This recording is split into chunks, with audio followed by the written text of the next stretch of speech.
given an opportunity to participate in such decisions about what services our children will lose because of the charter. If you do not provide this kind of involvement from all of your stakeholders, please provide the answers to the following questions. Number 3, on a day-to-day basis, what current student services will be cut or diminished because of the charter? For example, will fewer transportation and bus options be available?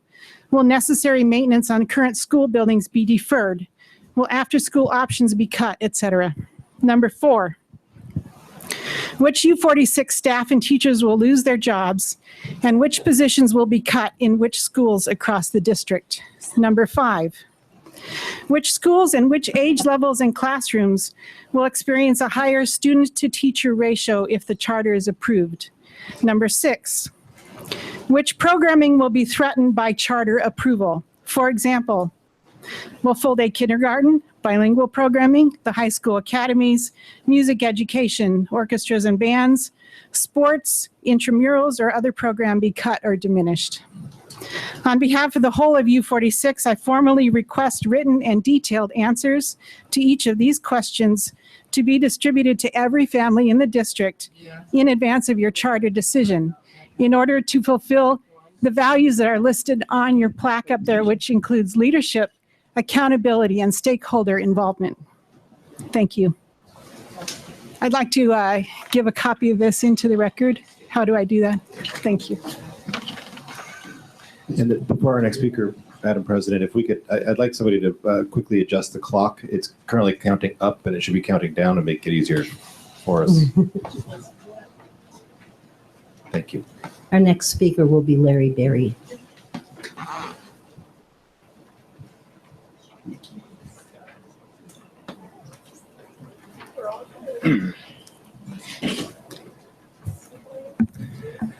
Thank you again for the opportunity to further to discuss this EMSA proposal.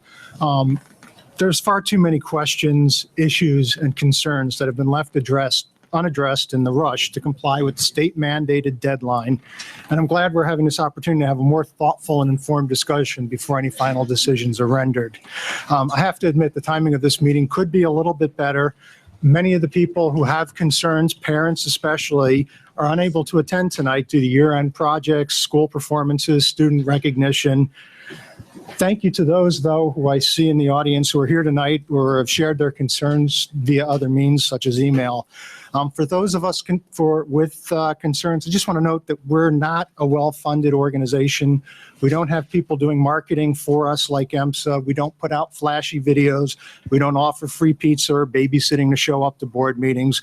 We don't hand out prepared talking points. We're just parents who really just want answers.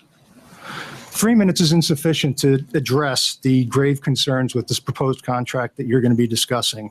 I assume as you did your own due diligence review of the document, you caught many of the same things that I caught in this, and you probably had a very similar reaction to how I had, and that's being floored to learn that this could allow the diversion of not just $4.5 million at full operation, but somewhere between $6 to $8 million per year. Stunned at the number of previously undisclosed ways that this is going to allow for EMSA to divert money away from our schools. Appalled at the almost complete lack of protections for U46 taxpayers included in this document. And if you're like me, deeply disturbed that it still would leave U46 taxpayers on the hook to pay for the debt service to make repairs on a property that's not owned by EMSA or the district. I'm very grateful that you're conducting this whole process tonight in front of the public. Full transparency allows all of us the opportunity to see how we're representing the interests of U46 students, parents, and taxpayers. So thank you again, and I know there's other speakers, so appreciate your time. Thank you. Our next speaker is, I'm having trouble reading the first name, Craig. Lee Jewell. Lee Jewell. Lee Jewell. Okay. I actually was am one of those parents that was kind of on the go that remembered the meeting tonight. So I just dropped in. So I'm not polished, excuse me, forgive me, but I do have some concerns because the ultimate thing is this is my tax dollars too. I think last time I was here, I had expressed to Mr. Sanders that my daughter, unique thing, she is homeschooled. Now, the thing of it is I do have a choice to put her into the schools. The only reason why I took and homeschooled my daughter is because I had a son that went through U46. And when he went through the school, being a Black male, it was very difficult in dealing with different situations within the school district. It's not unique to District U46. It's in pretty much all of the schools within the U.S. And my thing was this time, I was going to take and make sure that my daughter understood she was special. She was an awesome young lady, and she had dreams and visions that we even couldn't see and understand, but I was going to help her understand she has a job to get there, and I wanted her to understand that totally. She's got it. So now I'm looking to possibly put my daughter into U46. Well, if I'm putting her into a school district that my tax dollars are now gone and going to a school that possibly she's not going to be able to get into because it is going to be under a raffle system, that's not fair and it's not right. The other thing of it is today, we had a lesson, and our big lesson was on integrity. And the integrity thing that we talked about was taking a situation that seemed like it was dead and just nothing there and building something on it. And this is what I'm hoping that you all will see. District 46, it's come a long way. I honestly admit that. I think I've seen some awesome things that has happened in the district. But I think there's some more things to be done, especially, and I will stand up for those African-American male children that the school systems are still, they're losing. And so I'm asking you, if you want to do something awesome and fantastic and great, then take your monies then and put it towards those children. Do some programs along those lines, as well as bringing us all together better culturally. That's the type of thing we need to do, not going outside and doing some sort of something that we don't even know of what they're really wanting to do. It's not clear. And I know they have not reached out to, especially not the Black community. I have not seen that. Okay. So I have a whole lot of concerns, and I am in total disagreement. I've done it 3 times that I've said I do not agree with this particular program that's trying to be started. I do not agree with the charter school. Why not start where you are? Why do we always have to go outside of that? I just don't understand it. So I'm urging you, and I'm really asking you to look forward for U46 and do something else instead of going outside. Thank you. Thank you. And I apologize. I have to get used to looking over and then I can see the names. You're fine. You're fine. Our next speaker is Megan Larson.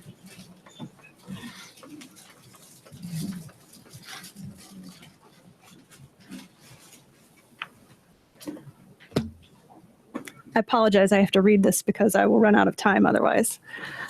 The proposed EMSA charter agreement places special emphasis on expanded learning opportunities for at-risk students. However, that isn't mentioned in their mission statement. It only states that they're welcome to the school. Offering a theoretical place in a program does not equate access to the program. Their most recent proposal states that neither U46 nor EMSA will be required to provide transportation and calls for families to carpool. If this charter is truly meant to serve students from 11 communities within U46 targeting a 60% at-risk student body, and the facility is located outside of district boundaries, they need to provide transportation. Families of at-risk students work. Many of those jobs are shift work with no set schedule, making it impossible to commit to transporting students twice a day, especially far distances. A refusal to provide transportation results in either a very limited pool of students or families with the wealth or means to provide twice-a-day transportation. This is a very elite population. EMSA was not the right charter for U46 the last time they submitted a failing proposal 3 years ago, and they're not the right charter now. When EMSA appealed their previous denial to the state upheld it for the same reasons parents are upset about it today. The state found EMSA failed to locate an acceptable facility. Their fixation on the rundown Fox River County Day School property is out of district boundaries and was deemed unacceptable by the state. The state specifically cited a lack of transportation plan and said, and I quote, "The proposal effectively created boundaries for non-Elgin students." It went on to say that it failed to comply with charter law and does not provide equal access for all students in the district. It questioned EMSA's commitment to at-risk students, citing the lack of financial support. It criticized the financial plan and called it fiscally unsound and too optimistic. These are all still valid concerns. I question the ability of a school to teach if they aren't able to learn from their own mistakes. How much will the quality of education for 99% of the district students be compromised to fund this school that by virtue of their own proposal will be catering to Elgin's elite? I do not approve of my tax money going towards repaying loans for facilities outside of the district boundaries that we won't own. I don't approve of increasing taxes and still cutting programs and staff or services to fund a program that doesn't meet state standards. I refuse to have my tax money support pay-for-play politics in Elgin while 40,000 kids suffer for it. U46 board policy states, "The Board of Education exists for the purpose of providing a program of quality educational opportunities, specifically to provide within available financial resources an effective and equitable education program for all students." We all know that the EMSA proposal does not do this. Thereby, under the tenets of your own policy, you should feel compelled to deny the EMSA charter proposal and protect the educational and economic interests of the students of this district. Thank you. Thank you. Our next speaker is Veronica Betts.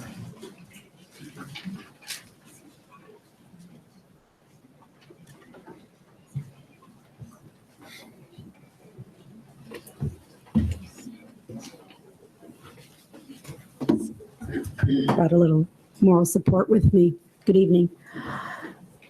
The years of hard work that the school board administration and the staff have gone through to eliminate a deficit and keep the district budget in the black and build a surplus seems to be in jeopardy due to the state budget stalemate in Springfield.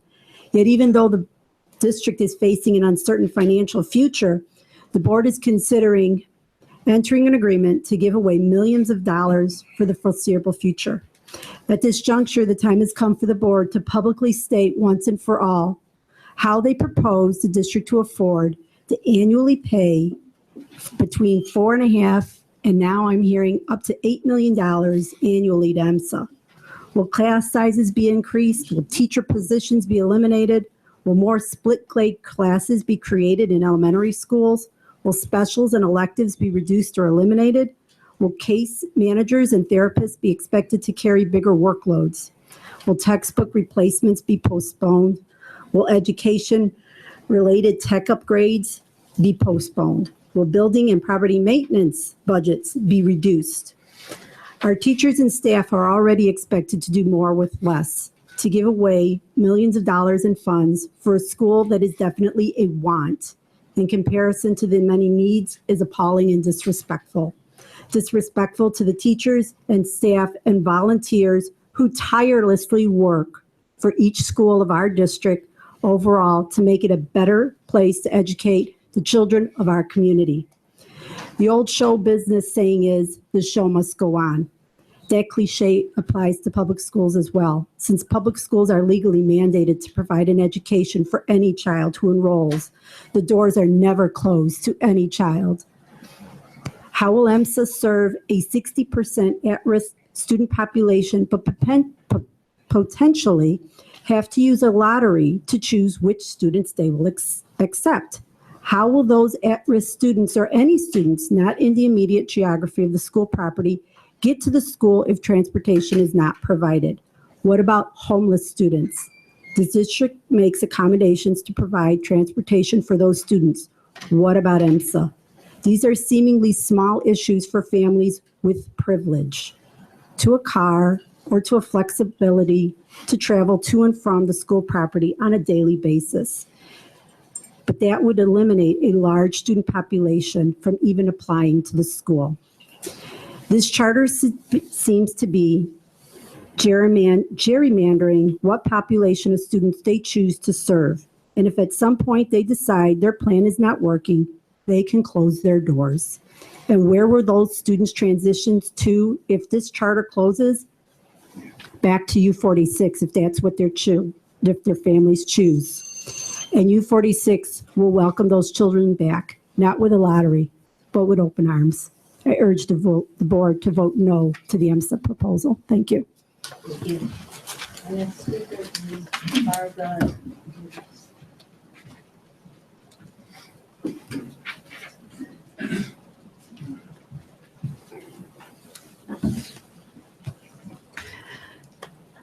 I'm an Elgin resident. I went through Grant Elementary, Kimball Middle School, and Larkin High School. I've been a teacher after that. After college and graduate school, I was a teacher, so I've been in education all my life. This looks like a terrible proposal for U46. It is in no way equitable, and I looked over the cuts that might obtain. It's no way that the U46 school district as a whole would gain from EMSA. EMSA would gain from us. It's not fair to the parents and teachers who work so hard to maintain the level that we have already and to provide for all students of whatever need, dual language, otherwise abled, and disadvantaged. We already have a lot of problems to deal with, and we don't need a school that would be elite to take millions from our operating budget and in no way contribute to the welfare of most of the students in U46. Without adequate replacement of those funds, which in no way can come from Illinois state budget, as you well know, the Illinois U46 taxpayers would be under burden of additional taxes or under draconian cuts to their already, to their U46 district that has managed to get itself out of difficulties. Please don't put us back into difficulties for a school that will not advantage most of the students of U46 and disadvantage the district as a whole. Thank you. Thank you. Oops. Our next speaker is Nancy Burnage.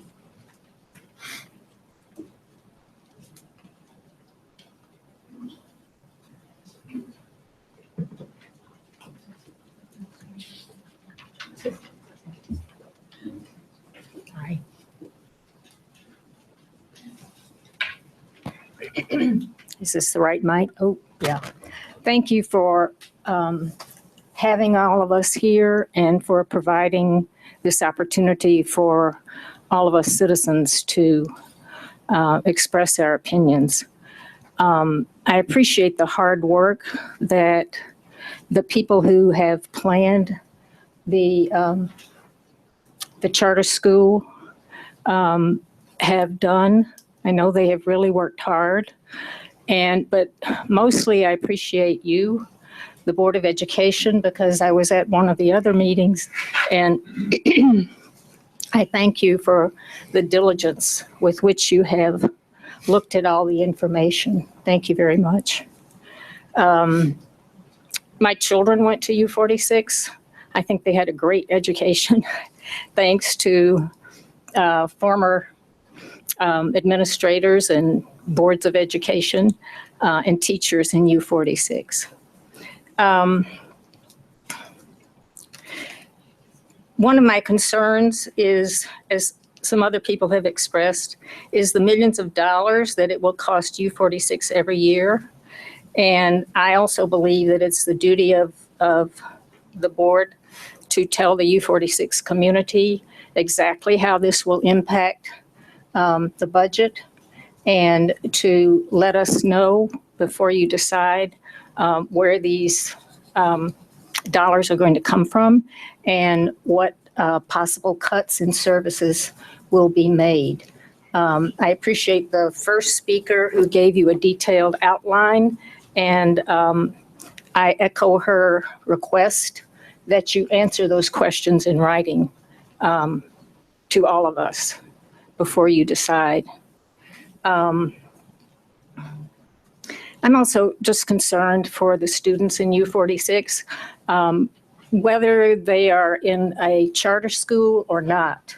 If the charter were to pass, I still have concerns for them. How is the program going to be evaluated?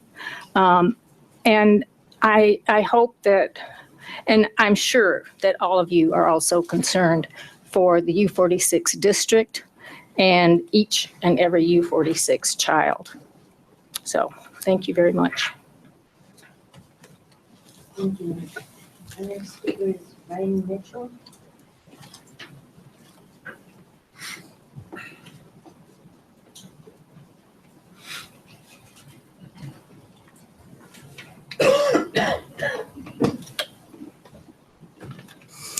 Hello, my name is Renee Mitchell. I've been a resident of Elgin for over 30 years, and my children did attend U46, and I believe it served them very well. I appreciate the opportunity to speak. I'll be very brief. While you cannot control the outcome of pending state budget funding that may require program and service cuts of its own, the decision to make additional cuts to the children and families of U46 is within your control. I speak for the parents who may be unaware or unable to be here tonight to ask who is going to look out for their children. Please don't lose sight of who we in opposition are here to advocate for the majority who will be impacted by your decision. When will they be told, and what justifications will be given for the carve-out for the few?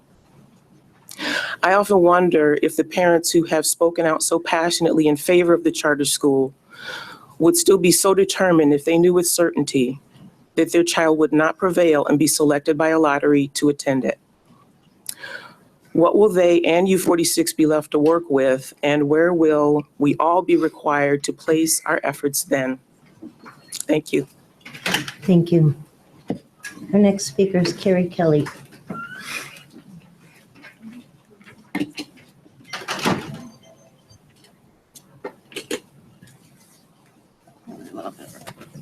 Good evening. I'm Carrie Kelly. I'm the president of the Elgin Math and Science Academy Proposed Charter School. I'll be the only speaker from our team this evening. We have spoken many times. Our supporters have spoken many times in this process, and we understand that today is about the board asking questions of the administration regarding negotiations. This is not the time to correct the half-truths and the financial misstatements that we've just heard. We've answered these, and we're willing and available to answer further questions, preferably not on Facebook. We'd like to thank Miguel Rodriguez, Tony Sanders, and the administration for their time and consideration that they've dedicated to our contract negotiations. I'd like to thank Board President Donna Smith, who took the time out to explain to me the reason to call this unexpected board meeting. I'd like to thank our supporters. Support for EMSA goes broad and deep. The Illinois State Board of Education just showed their support with $950,000 grant. We got congratulations from the state superintendent, Tony Smith. Elected officials have took the time to speak to the board and write in support of EMSA. Representative Anna Moeller, County Board Rep Rebecca Gillum, City Council members Toby Shaw, Carol Rauschenberger. More than 200 families have pre-registered. We have more than 830 Facebook followers, 500 plus supporters in writing. We have Spanish language parents. We have African American parents, Laotian parents. Our supporters are representative of this district. I also want to thank the EMSA design team and board. We are also a diverse group. We have K through 8 teachers, university level teachers, PhD, a director of at-risk outreach, a pastor of a local church, a second-generation Latinos, and even a non-citizen to boot. Why have we volunteered our talents and our time and our money to this cause? Because we deeply believe in the expeditionary learning curriculum. It is that unique and it is that amazing for students. Combine this with one of the most rare and most beautiful ecosystems in the state of Illinois, and this equates to the opportunity of a lifetime. Hundreds and eventually thousands of students' lifetimes that we can serve. Who will look these children in the eye and tell them they are better served in their mobile classrooms and overcrowded schools? Who will deny these children our STEM-based education and focus, which will provide a pathway to U46 academies and future STEM fields? This opportunity could be lost forever. We stand ready to work with the administration and school board to make this opportunity a reality for thousands of deserving students. We feel confident that we can reach an agreement that is satisfactory to the board and EMSA and that reflects the 6-1 vote and community support demonstrated throughout this process. Thank you, and we look forward to continuing discussions. Thank you. And our last speaker is K. Eric Larson.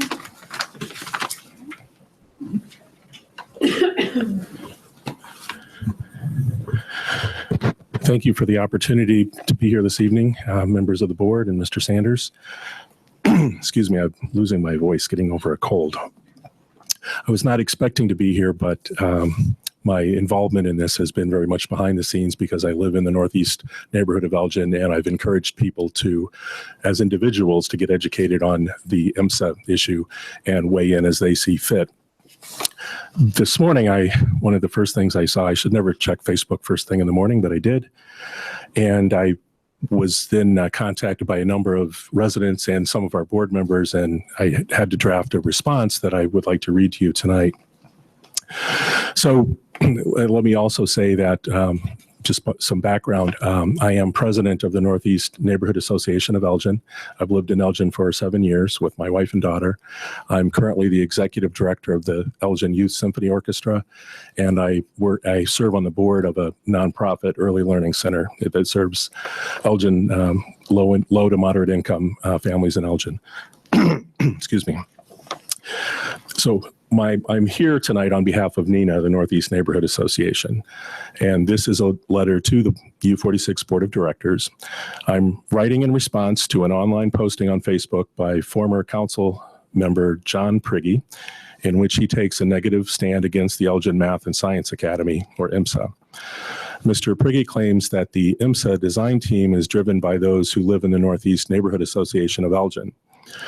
Many of the leaders of the IMSA initiative do indeed live in the Northeast community that we serve and represent, as does Mr. Prigge, but that is separate from active membership in or involvement with our organization. NINA is a nonprofit association whose mission is to improve and maintain quality of life for our residents. We take an active role in the development of property in and around the neighborhood, such as the former site of the Fox River Country Day School. And we fully support and are currently actively engaged with the schools in our neighborhood in a number of ways. This is not in the letter, but I'll add to that. For instance, we raised money to work toward a renovation of the McKinley School playground. Understanding that those living in our community have a range of perspectives on this and other educational issues, NINA has not taken a position for or against IMSA. Instead, our involvement with the IMSA initiative has been to support active and open discussion, share information with residents as it comes to us, and encourage residents to educate themselves on the issue and get involved by attending meetings, etc. We have focused on informing and engaging residents to ask their own questions and express their own positions, as many have, and as folks have tonight. Best regards, Eric Larson, President. So I would, if I might turn this to you. Thank you.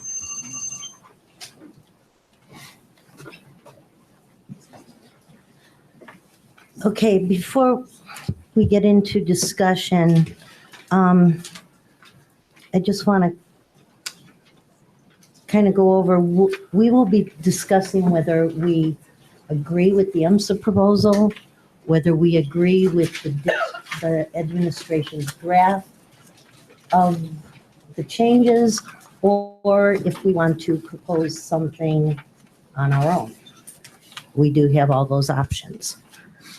I'm going to ask Tony to begin by kind of explaining how the draft addresses the conditions that we put in the resolution that we passed earlier, or last month, and then address the questions that we had sent in. Is that okay?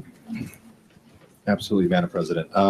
The team coming forward, and I'd like to thank the administrative staff who've spent a lot of hours on the IMSA contract discussions. Mr. Miguel Rodriguez will present from the dais.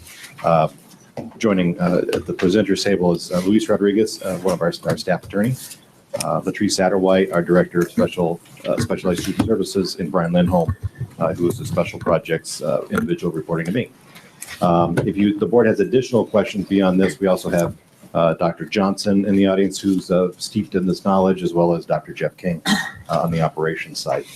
As the board will recall, on April 10th, the board passed a resolution granting approval of the charter school proposal dependent on a mutually agreed upon contract. Within that, in section 2, it said that the conditions to be discussed during contract negotiations will include, but are not limited to, A, special education services and budget, B, economic soundness, C, charter school facility, D, at-risk populations, E, systems alignment, and F, student discipline. After the board passed this resolution, I met with Ms. Kelly, with Mr. Rodriguez, and some others, and they took the first shot at putting together a contract, submitted it into us, and we spent the subsequent weeks looking that over and making recommendations that you have before you.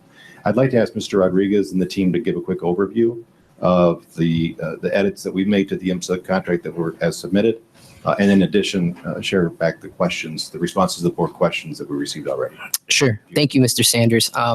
Madam President, ladies and gentlemen of the board, Mr. Secretary, here is a quick summary of the changes that we made to the proposed contract from EMSA. The first requires both parties to negotiate any changes to the agreement, or any subsequent changes to the agreement. That can be found on page 3. Additionally, we're asking for the removal of pre-K on paragraph 4B, which is page 3. Updates the enrollment paragraph to require a plan for recruitment of at-risk students, provisions and requirement for annual update. That's on page 4, paragraph C. It requires EMSA to notify the district of any material change to its curriculum, page 5. It requires the district, to the extent practicable, to provide special education services via third-party vendors because U46 special education services would not be available due to differences in the district's and EMSA's calendars. That's on pages 5 through 6. Additionally, charter schools' adoption of the U46 Student Code of Conduct. That's on page 6. Additionally, we are asking that the contract ensures full bilingual education and special ed services to students who are entitled to both, page 7. Our suggested changes ensure that EMSA will follow all applicable federal and state laws and regulations applicable to its operations. It's on page 9. With respect to building occupancy, EMSA must have Regional Office of Education permits for construction and rehabilitation of the facility by no later than September 30th, 2017, and an occupancy permit by no later than May 15th, 2018, as key conditions to the agreement. That's on page 11. Further, data system integration and usage for seamless access to student information by EMSA. That's on page 11. A funding provision change, providing the district to be paid general state aid before remitting payment to EMSA. It's on page 12. EMSA must provide students access to standardized and alternative tests and properly train its staff to administer those tests. That's on page 17. Additionally, we're proposing broadening the scope of the special education section to include all disability-related laws, rules, and regulations applicable to the charter school. That's on pages 17 through 19. Increasing the 0.5 nurse to 1 full-time equivalent nurse. That's on page 20. Additionally, a contingency for the district to provide special education services to the extent practicable if EMSA cannot hire specialized services staff.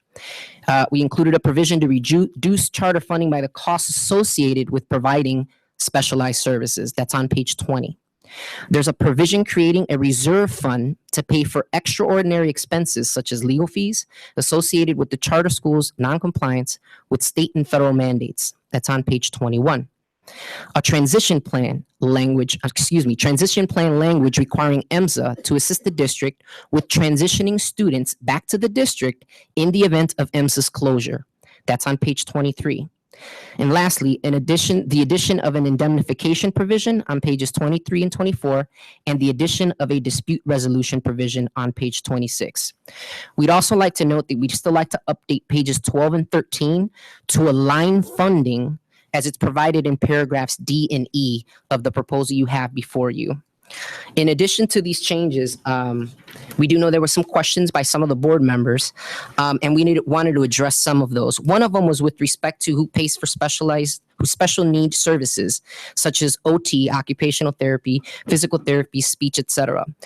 This is addressed in page 20 of the proposed edits. Pursuant to state law, the district remains the LEA for EMSA. That's from the Illinois Administrative Code, Part 226.60. And it must ensure the provision of those services. Per capita tuition costs can be reduced by the sped allotment for the percentage of EMSA students that receive related services. So that's what we're proposing as far as addressing that need. Another question was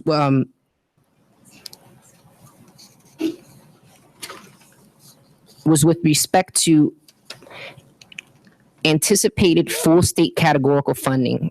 Is this a state federal reimbursement that would be asked for under paragraph 6E?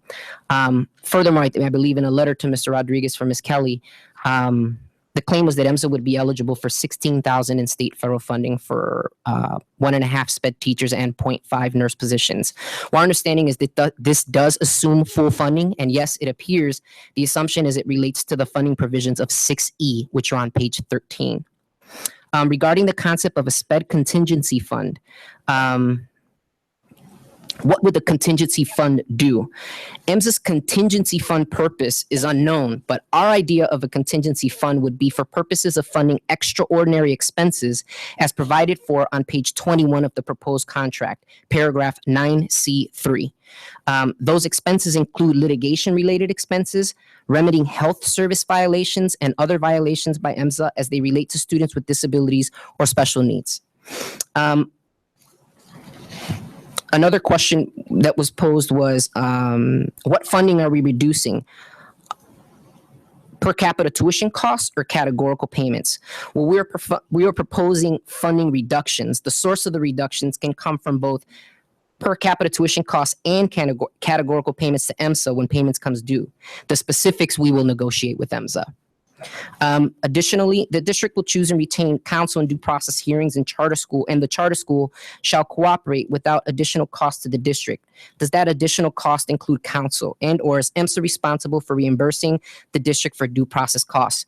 From our perspective, without additional cost means that EMSA will participate in all aspects of preparing for and participating in due process hearings and or disability-related disputes, and no additional costs will be incurred by the district for EMSA's use of resources in addressing those complaints. More than likely, the district's legal counsel will handle due process hearings. However, there may be instances in which EMSA must bear the costs of a lengthy due process hearing, in which case the contingency fund may be tapped for payment. The contingency fund addressed on page 21, paragraph 9C11, which is partially funded by EMSA, will be used to fund those costs. Another question that was posed, the district's PCTC calculation has varied from a low of 7,300 to a high of 10,700 in the last 8 years. What insight do we have as to how PCTC charge might change in the next few years? The EMSA team did work with Dale Burnage to prepare their forecast using an estimate of $10,000 per capita tuition costs, and we feel this is a reasonable estimate, assuming total expenses remain relatively flat. Of course, this could fluctuate slightly based on general state aid and local property tax revenue. Another question posed was, can we specify that such an expansion warrants reauthorization of the charter, or that such an expansion can only take place during the normal reauthorization process? And this was with reference to paragraph 4B, expansion based on available space and demand. We can incorporate language into the contract that allows such expansion to take place during the reauthorization process. That's something that we would have to discuss with EMSA. Charter governance, there was a suggestion with respect to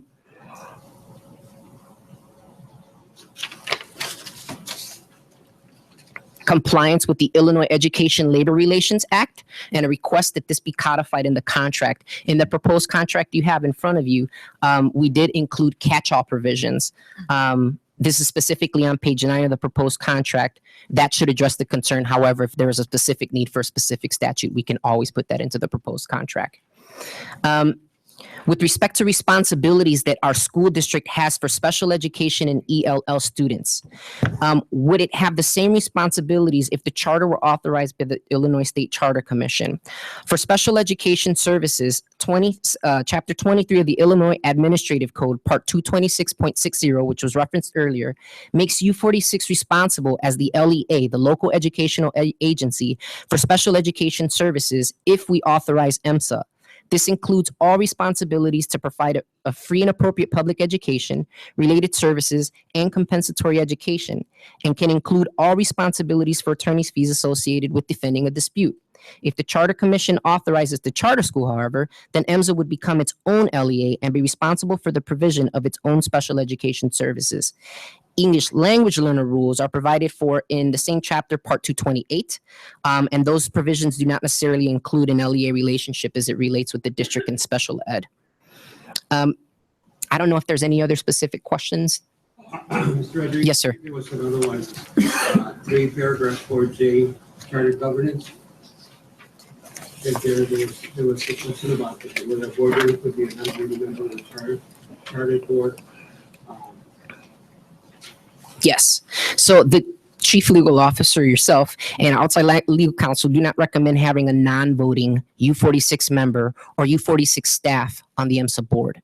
Either action could lead to potential entanglement and conflicts of interest.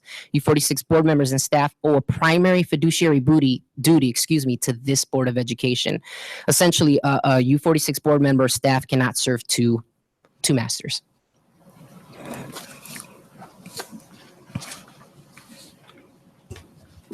Okay. I guess at this point, I'm going to ask the board members if we need any more clarification as to the answers to our questions. Jeanette? So first of all, I wanted to thank administration for making the documents publicly available like I requested on Friday. I thought that was a very good thing to do, and I appreciate very much that they're available for the public to see. I suggest that we go through the markup memo one point by point and then ask questions on each point. For example, the one that starts requires both parties to negotiate any changes to the agreement. I noticed when you read that, you included a second point that wasn't provided in the document that we received about removing kindergarten. So I might like some clarification on that. So I propose we move through that memo line by line, if that's agreeable. See if there were any other questions that needed to be addressed. Okay. Then let's move forward on that. Can we start on the pre-K? Oh, you go ahead, Mr. Rodriguez. Yeah, we had talked about it. Pre-K we added today is one of the things. Today. So, right, we apologize. As we were going through this, there are additional things that, including the feedback that's received from the Board of Education, will be included in the counter proposal to EMSA. One of the issues was specifically that pre-K piece that primarily relates to specialized services. Did you want to elaborate on the? For pre-K with special education, those services we have to provide as a district for our 3 and 4-year-olds, but as a district as a whole, you are not required to provide the pre-K services to students, only special ed. And then the other issue with this is if pre-K is going to be offered at IMSA, it would have to be a tuition based if it was non-special ed related. Pre-K students, we do not qualify for general state aid, and therefore they're not calculated in that PCTC that you hear so much about. It's been a point of contention at District 300 around pre-K services. So I think we initially missed in that expansion section that it was also adding that grade of pre-K. So it was higher class sizes in K through 8, which is probably something that we could work with them to accommodate, but we didn't realize that it also included expanding the scope to preschool as well. Okay.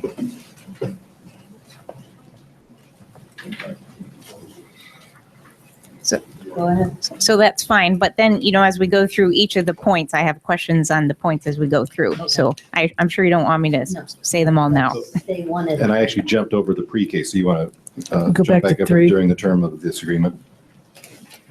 I'm sorry, what section so are you on? also page 3, the first change was, the recommended change was during the term of this agreement, if either party seeks to alter any provision herein, it must submit any proposed revision to the other party for review and approval. Let me say this, this is an easy one.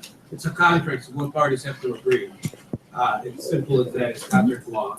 Neither party can make unilaterally, change the contract. It's gotta be an agreement, both parties have to agree. Thank you. So that's paragraph 3 of page 3, followed by paragraph 4 sub B, where the pre-K 8, it's the last sentence of that paragraph. We're proposing removing pre-K. And changing it to K? And changing it to K, correct. The next one would be on page 4. It's paragraph C. The charter school shall provide, we're proposing the addition of that language. The charter school shall provide the district with a student recruitment plan by July 1st, 2017, and by July 1st of each subsequent year, providing details on how the charter school shall attract, quote, at-risk students and maintain at least a 60% at-risk student body each year. The charter school remains open. Subsequent to that, in paragraph C, there's an addition of, it's just an addition of the district. And then on the bottom of that paragraph, this does not preclude the charter school from obtaining the student information referenced in this paragraph after the student has been selected for enrollment. May I continue?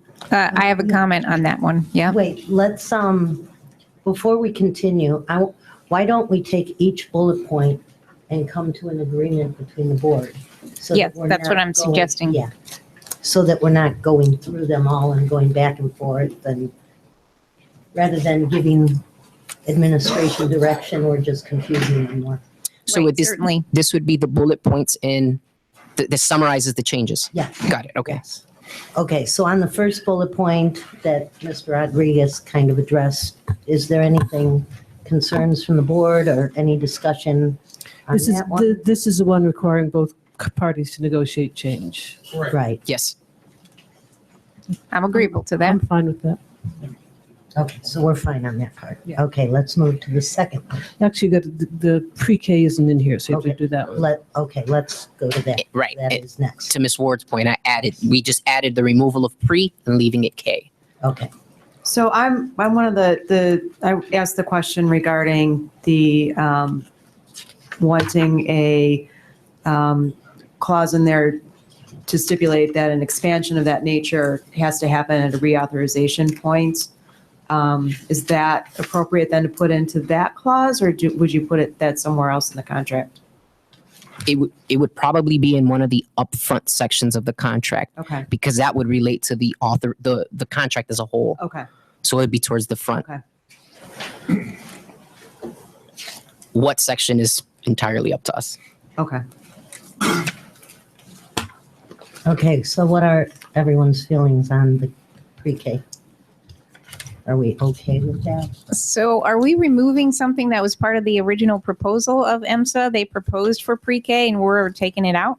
Yes. Then I have a problem with that because we passed agreement on the proposal. No, No. no, it wasn't part of the original. Well, that's my question. So was it or not? Yeah. Pre-K was not mentioned by us in the original proposal. Yeah, exactly. The original enrollment summary was K through 3 and then adding grades in subsequent years. Okay. This was the first time we saw pre-K, I believe. Then I'm okay with that. I thought that's what you were asking, right? It was. So we're proposing removing. Okay, so there seems to be some confusion on this point. Was pre-K part of the proposal that we passed or was it not? We didn't actually pass a proposal. We passed a resolution to negotiate a proposal. Now is when we're talking about the proposal itself. And that's what this meeting is for. I understand that you have concerns on that. That's what we need to do, is talk about that. Do we agree with EMSA's wording, with the district's draft wording? Or are we going to propose something that we come up with? Well, whether you call it a proposal, a resolution, we passed 6-1 an agreement to come to work, to agree to their proposal, which they presented to us. To negotiate. To negotiate a contract. Right. Which is what we're doing right now. But what you're saying is their original proposal, we would have to stick to that. And that's not what we approved. We approved that we would take that proposal and negotiate with them to a contract that we could both agree to. Okay, that's fine. If the original plan included pre-K and we are now asking that that be removed, I'm not okay with that. Okay. The proposal summary that we reviewed in late March and in April did not include pre-K. The first mention of it was in the contract that we received from them a few weeks ago. Okay, thank you. And just to clarify for the record, the purpose, the board members are giving us guidance. There is no final action. The board members are giving us guidance to move forward. Right. Okay, does anyone else have any comments on the pre-K? Sue? I want to follow up what Melissa said. Do you want to handle that separately, whether the expansion should be done with reauthorization? Well, if it's a part of this, I think we should discuss it now Okay. before we get into something else and that gets lost. Yeah, I mean, we're talking about a 33% potential expansion on operations. I think that that's something that we need to have come back to us as a reauthorization process. I mean, that's a significant impact to both their operation and our operation and our budget. Okay. So which part of the agreement are you talking about right now? Is it in there at all or something you're proposing to be added? In the contract right now? Right. It is Page 3 of the U46. It's paragraph 4B. 4B. On page So the 3? contract states the charter school shall provide instruction to 450 pupils in grades K through 8 as provided in the charter school proposal and as set forth below. The charter school reserves the right to add additional students in classrooms up to a total of 600 students based on available space and demand.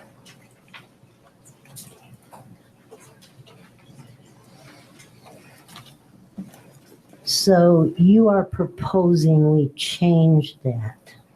Well, I'm proposing that we ought to have some measure of control over an expansion of that size. I mean, if we're, the way that the proposal was put forth previously, everything that I saw had 450 students as being the cap or the maximum once they're built out to the full K through 8.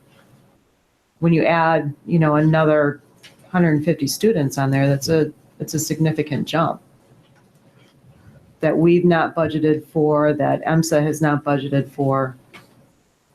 We haven't seen any of those numbers. Okay, so I'm trying to,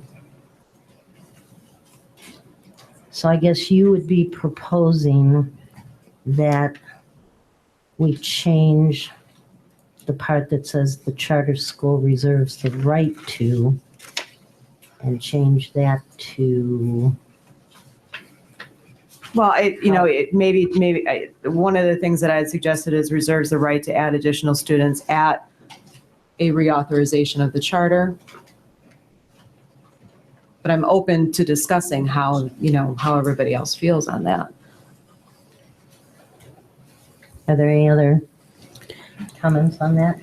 I would like to know, when was the idea of 600 students added? Is that a new addition in the most recent version? Because I don't remember a cap at 450, and I always thought it was that larger number, so I'm not sure what version. When did 600 come about? I thought I've always heard that amount. Does anyone know? I mean, I don't propose capping them. If that's, I would love to know. Yeah. Yeah, in general, our proposal is 450. The charter models try to allow for expansion. So this is a contract that's based on other charter contracts that are out there that allow for reasonable expansion. So that's where this is coming from. So for the. But the question is, was it part of the original proposal, or was it added into the proposal that you just submitted? The contract language. The contract, sorry. I don't know. That's a good question. Yeah, That- yeah, it could. Can we just make a note of that? I've got it, of the course, original. It was not in there. Point for us. It's not in the original proposal. The original proposal is at 450. Okay. Proposal, yeah. And then we got a copy of the contract. And I've not. So- The contract included that one. Yeah, I'm not sure I like the idea of a hard cap. I mean, I understand where Ms. Owens is coming from and other folks about operations and how, it would affect a lot of the details. But I also don't like the idea of giving them a hard cap. So I'm not sure where I would be, but forcing any kind of expansion or any kind of increase above 450 to have to wait till the 5-year reauthorization period, I'm not a fan of that. That's something new and I'm really not. Yeah. I'd have to hear a lot What more. would you propose differently? To just leave it the way it says it at 600 students or? Yeah, I mean, an extra 150 students doesn't seem like a huge amount. I would need a lot more information for someone to tell me why we can't let them do that. If you look at the proposed contract, the one we're I'm looking at right yeah. now, you'll see that there is a chart on top of page 4. Yep, I saw that. Where they look at how they're going to be progressed in terms, and it for the 2023-2024 year, which is the last year of the charter. Right, is it says 450. I'm not a fan of the hard cap in that language. Yes, I understand that that's their projections, but if they wanted to fill, they have some extra students here and there, I just don't think we need to be restricting them in that way. I disagree that it is small because it's 1.5 million a year in additional per capita tuition. And that's another hit to our budget. So I think we at least need to have agreement if they want to expand, we have to have some say in it. So whether we do it at the end of, pardon? I'm sorry. Whether we do it at when they're reauthorized or when they want to do it, they come to us, we have an agreement of some sort. I was going to mention the additional enrollment was also tied to adding the pre-K as a grade. And so if we almost have to break those two apart because, the funding would look very different for that grade as well. So it may not be the dollar for dollar impact that you'd imagine. So I think if we break that out, I'm not sure that they'd necessarily be looking to add 150 students in K through 8. If that's, yeah. Also, I'd like to point out that one of the comments that was made tonight was that the lottery excludes some students. So this would expand it to other students. So the person was lamenting the fact that it was only open to a few students and wanted to open it to more students. But then on the other hand was complaining about the cost. So if you want it to be available to more students, then it increased the cost. I'd like to also remind people that this is funding following the student. It's not IMSA taking money away from U46. The funding follows the student, which is the point of charter school and school choice. I have to say something to that. I understand what you're saying, that the funding is following the student. However, if you are taking 5 students out of one building, the funding, you are right, the funding is following the students, but it does not allow us to adjust our budget in any way. So there is an impact on our students in our classroom when those funds actually follow those students. Well, you say that, but that would depend on the timing of when they notify us. So it could allow us to adjust our budget. If it's, you mean 4 years from now, even if they had an increase 4 years from now, we couldn't adjust our budget for that? Even if you took, we could, but it's not actually the funding following the student, because that sounds to me, and maybe I'm wrong, but that sounds to me that we don't have to educate that student, so we're saving that money. But that is not a fact, because if you take 20 students out of a building and they come from 7 different grade levels, we are not going to be able to decrease our staff or turn the heat lower or any of those. Right, and I understand what you're saying. That's inherently a problem when you move students into a charter. But I think instead adding some kind of a provision for the amount of time that we would want them to let us know if they're going to have less or more students is more reasonable than, a flat out cap or not allowing any kind of movement. So. And I do understand that part of it. It just sounds so simple that the funding follows the students, so we don't need the money. Well, there are a lot of arguments being made tonight that are being made very simply on both sides. Yeah, exactly. But I just want to make that clear that it's not our costs are not necessarily going down because that student leaves the building. We will have to figure out where that money will come from, be it not buying buses or technology or where. And I will object to that kind of a blanket statement as well. I understand where you're coming from. I understand it's nuanced, but when the board president says that this will not reduce costs, then I have a problem with that. No, I'm not saying it won't reduce costs. Basically what you said. We have to reduce costs. The point I'm trying to make is that it's very complicated. It's not exactly. So it's not as simple as we will still have to spend the same amount of money for all the same students. It's very complicated, and we are going to have to figure out where that money will come from. Maybe it will come from a staff member of the school, but we will have to make sure that we find that money somewhere. That's the only point I'm trying to make. Or make adjustments, because we will make adjustments.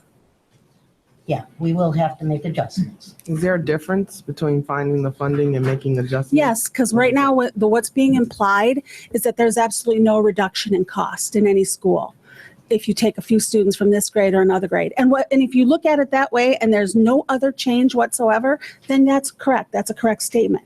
But the fact remains that we're going to make adjustments. We will adjust our staffing here and there. That's why we've put deadlines in so that we understand what our staffing needs will be. And so I don't think it's fair to make that blanket argument. It's a simplistic view, and I'm going to object to it, just as others will object on the other side. It is very complicated and nuanced. Very complicated. I think what's not complicated is that if we send out $4.5 million, we have to find that money somewhere, whether that be laying off staff. I'm not saying that we won't find it, but the public has asked, we've all gotten the emails, a couple of people have mentioned it here. Where is that coming from? And it's the white elephant in the room, if you will, that no one's saying, well, we can close a school or two. Mm-hmm. We can lay off teachers. We can cut programs.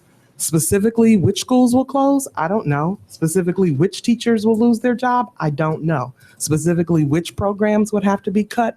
I don't know. But I think we ought to be transparent and honest that there's no rocket science in this and no magic piles of fairy cut dust anywhere. It will involve closing a school, laying off teachers, cutting programs. That's where we get money from. That's where we find money.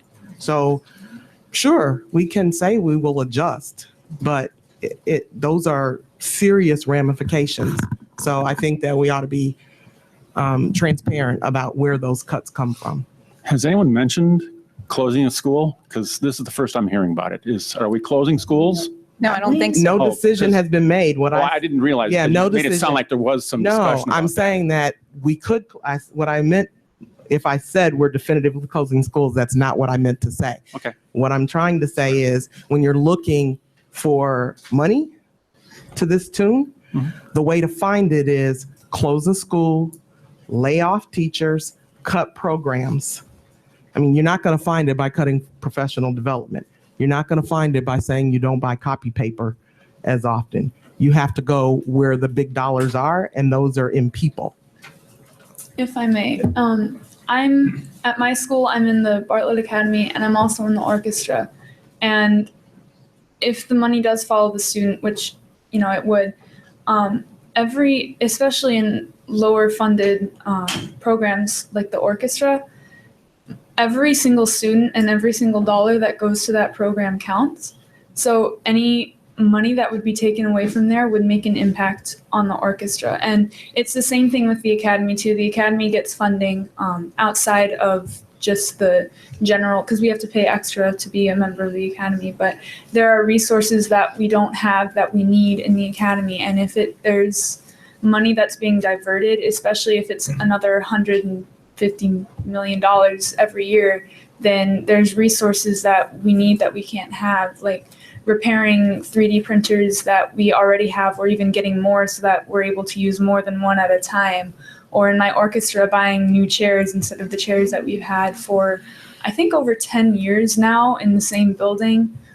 New stands that are wobbly that have to be readjusted every day because they keep falling over and they can't hold our music up properly. And it's something that I think that we need to keep in mind, especially the smaller, lower funded programs, the programs that are going down, because the music program got cut a few years ago. We don't have 4th grade music programs anymore. And it's definitely something to keep in mind, I think, because those are the programs that I think would suffer the most especially by expanding by 150 students. I think that's a huge deal, and it would make a big difference to students like me and other students, and they'd definitely be upset by it.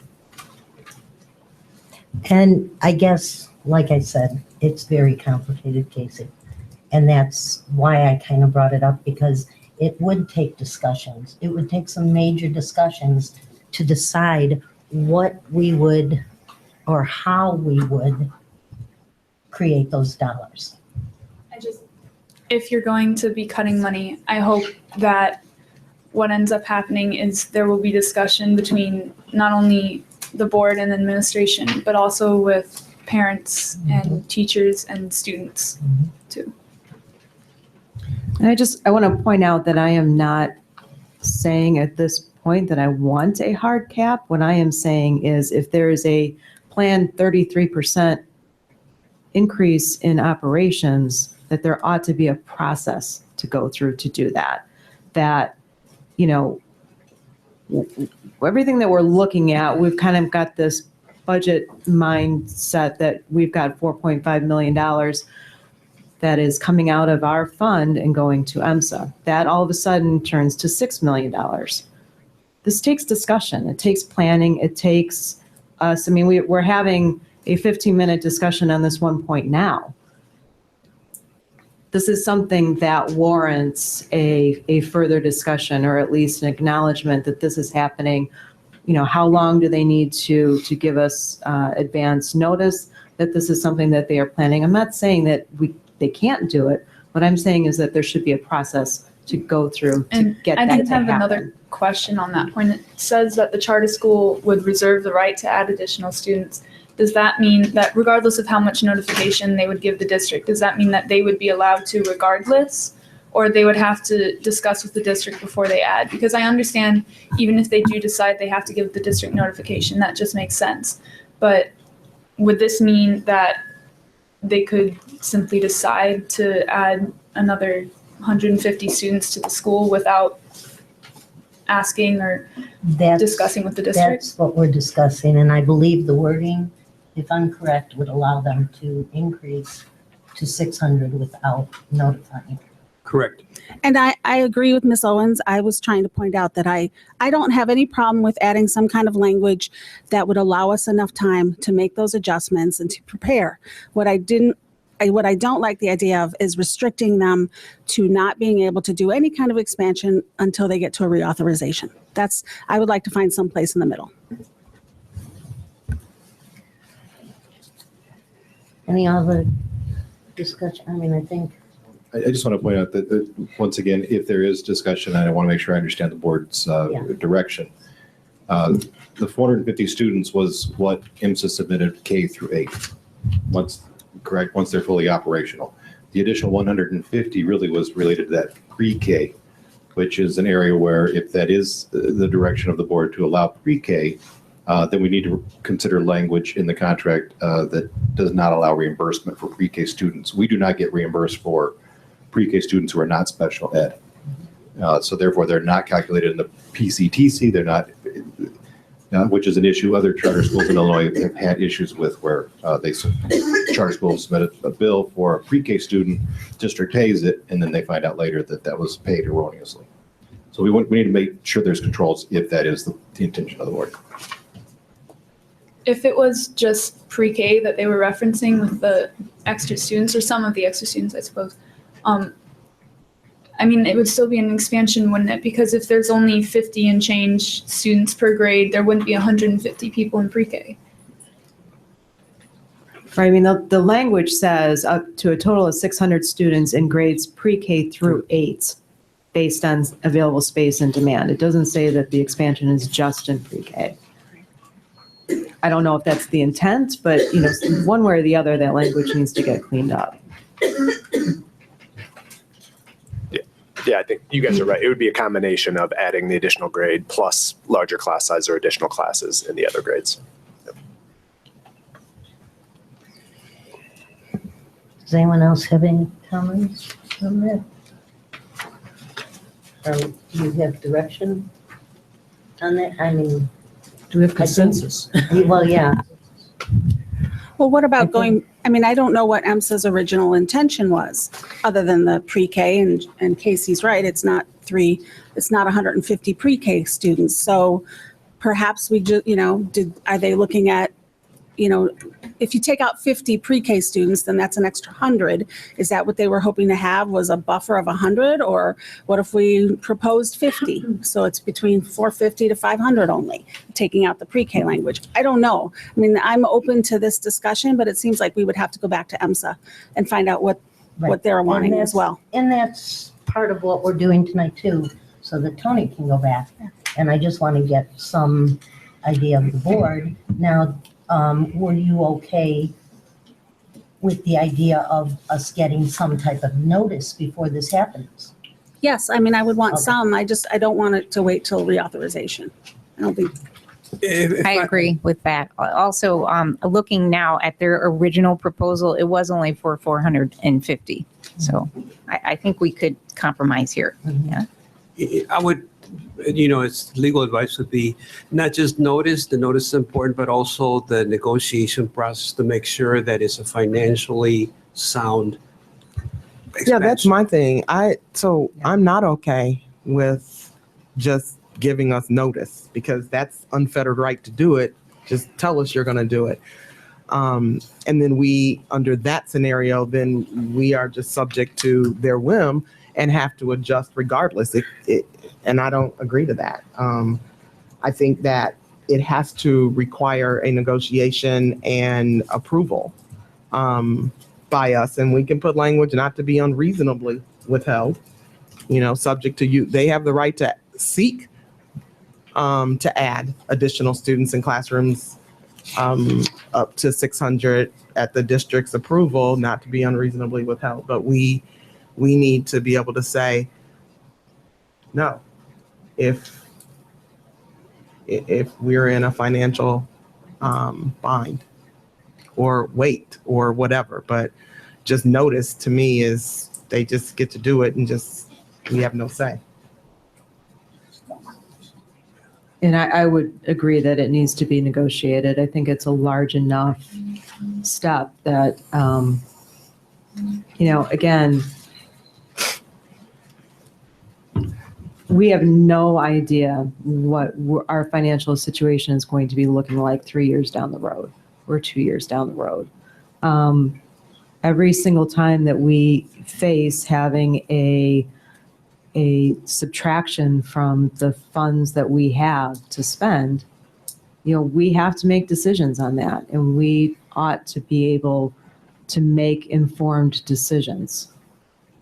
And this would give us a process. Again, it doesn't say that they cannot ask for this. It doesn't say that there is an absolute cap.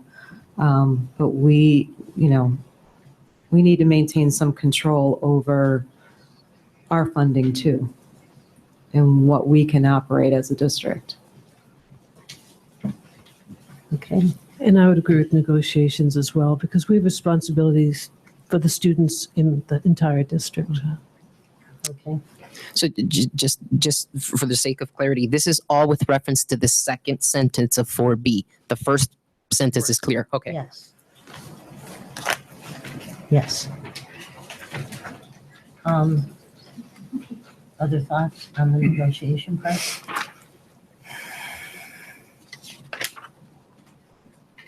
Well, it's nice that we've all become fiscal hawks now.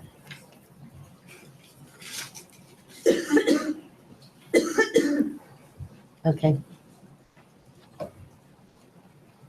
Do you have enough clarity to move forward? I believe we do. Sure. All right. Page 5, paragraph G, curriculum. This was discussed in the bullets, but the Page 4. Four. Page 4. Recruitment and enrollment, I believe would be the next one. Second bullet. yeah, Updates and enrollment. I apologize. I thought I had hit that before we got into the discussion. It was paragraph 4C. In that paragraph, towards the end, there was an addition of the sentence, "This does not preclude the charter school from obtaining the student information referenced in this paragraph, after the student has been selected for enrollment." I don't think we ever addressed the recruitment The and second enrollment. bullet point. I'm sorry, I thought I read through that too. My apologies. For paragraph C, recruitment and enrollment, the charter school shall provide the district with a student recruitment plan by July 1st, 2017, and by July 1st of each subsequent year, providing details on how the charter school shall attract at-risk students and maintain at least the 60% at-risk student body. Each year, the charter school remains open. So Okay. Go ahead. I think the original thought was that they had to market it to at least a 60% at risk, not that they had to have 60% at risk. No, that was not my original thought. Absolutely not. That's not what I discussed when you talked about this. We agreed that they would have a plan to obtain a 60% at risk, not that they had to have a 60% at risk enrollment. They would have to have a plan for 60% at risk to get.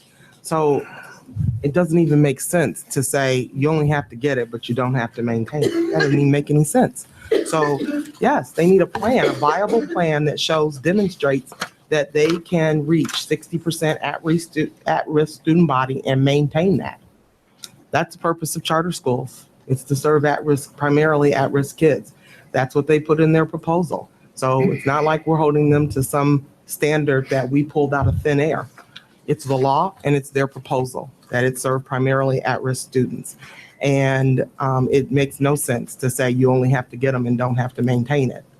So No, they had to be marketed to. It had to be marketed. They had to have a marketing plan to target 60% no, at because risk. if you target 60%, if that's who you if you only market to 60%, you're not going to get 60%. That's the whole point.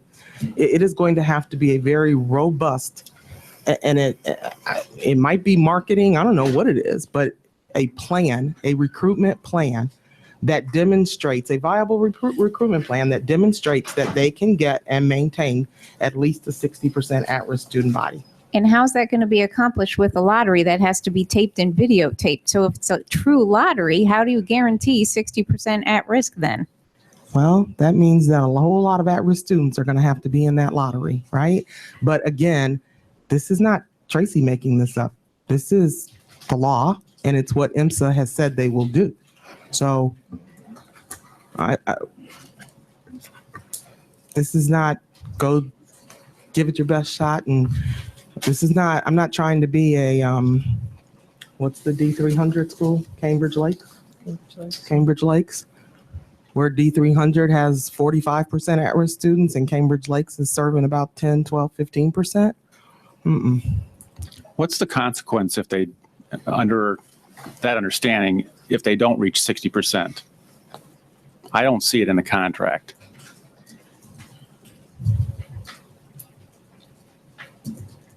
It's silent on that point, I guess. Okay. Because once we issue, if we authorize them, they've got the contract period right to operate. Well, I thought we were saying a viable marketing plan to achieve a 60%, not to accomplish the 60%, but they do everything based on a plan. And I thought that was the point, is that you have a plan to market it to obtain, not to get, but to obtain And 60%.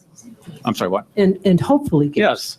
And that's that you go to This all says- neighborhoods, all community schools, all everything, and target everybody, not some people, not those people, not other people. I don't know how we want to drench that marketplace. And I thought that was the whole point. But you can't, on a lottery, you can't say, what if we don't get it? Then we have to. So there's no guarantee in here and there's no penalty, but it means that we need to at least approve. They need to demonstrate a plan that we approve that is viable, because I'm making this totally up. I'm just making it up for purposes. But if their plan is, we're going to put flyers on the cars at every Black church in Elgin on Sunday mornings, no, that's not a viable plan. So it needs to be a plan that we look at and can agree that it has some chance of attracting and being able to maintain. Maintaining is going to depend on more than just their recruitment plan. Maintaining is going to depend on what culture do they create in that school. It's going to depend on how well they serve at-risk students. Maintaining it is more than this.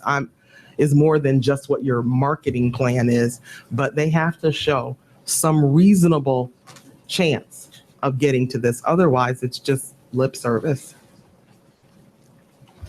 I'm comfortable with them. As we talked about before, I agree. It was a plan, and we want to see that as part of this agreement. I don't know that I need to see it every year. I know that they have to do it, and that's probably, going to be a main factor when we talk about reauthorization. How well did they hit their mark over the course of those 5 years? It's up to them to implement their plan, adapt it each year, modify it. I don't want to be in control of that.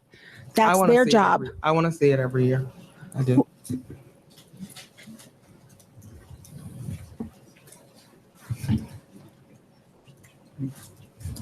Any other comments? I think regardless of whether it is supposed to be marketing or if that's actually who's supposed to be enrolled at the school, the way it's worded sounds like that's what's supposed to be at the school, not that it just needs to be marketing. So if the intention is that it's just marketing to try and get 60% at-risk students, I think the wording needs to be changed, because what it says is details on how the charter school will attract at-risk students and maintain at least a 60% at-risk student body each year the charter school remains open. And it sounds a whole lot like that's what they're trying to do, is get 60% in. So whether or not that's what they're actually trying to do or if they're just marketing towards it, it definitely needs to be changed so that, this conversation doesn't need to happen.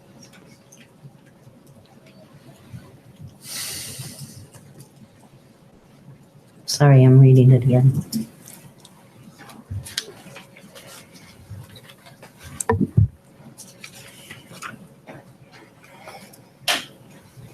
It does. Go ahead. Oh, I was going to say, Mr. Rodriguez, you have Yes, ma'am. part of this in quotes. Are you taking that out of their proposal? The at-risk language, right? So yes, that's, again, it was identified in the initial proposal, but to the student board member's point, I guess that's a point that we would need to know. Do we want to make this language as if they shall maintain a 60, because that, I agree with her assessment. It looks as if those 60% population must be maintained in addition to the plan. Is that a goal of the board, or is it that we want, and it sounds like that's where the discussion's going. Yeah. Is the goal to maintain a 60% student body, or market or push for a student body that has 60% at-risk students? So from my perspective, I'm not asking them to absolutely guarantee a 60% at risk. What I'm asking is that they have a plan that is viable, that can get them there as close to they ought to be improving every year. And the problem is that really in the first year, it's going to be really hard if they don't nail it in the first year. It's going to be really hard in subsequent years, because every second grader that's already there automatically gets to go to third grade. Every third grader that's already there automatically gets to go to fourth grade, and their siblings have preference as well. So it will be, you can say, well, let's give them, we can check it out at reauthorization, but really this has to be something that is really happening in the first year, because the available seats significantly decrease after that. So this charter schools are to serve primarily at-risk students. And that is what this proposed charter school needs to do, serve primarily at-risk students. And it's not okay with me to just say, trust them, or they'll do their best. It's not appropriate for contract negotiations. If it's not in this agreement, it's not in the deal. And I would agree that the first year is the most crucial year, because you're populating the school with 200 students. After that, you're jumping up 50 a year. And if you have, you throw siblings in there, you're looking at potential maybe, 30 to 40. 30 would be low, but you're looking at 40 new families. That's not, if you're not hitting that target in the first year, you're not ever going to hit it. You're not going to do it. There's just no way. The numbers don't work like that. So you have to meet that. You have to get as close to that target as you possibly can that first year and set your base. I think that's another reason to not ask them for this every single year, but really it's the crucial one is that first year. I would be okay with having having this language to see their plan and that we would have to approve it. It has to be robust and they know it, we know it, and I don't have a problem with that part. I don't agree that it should be every year.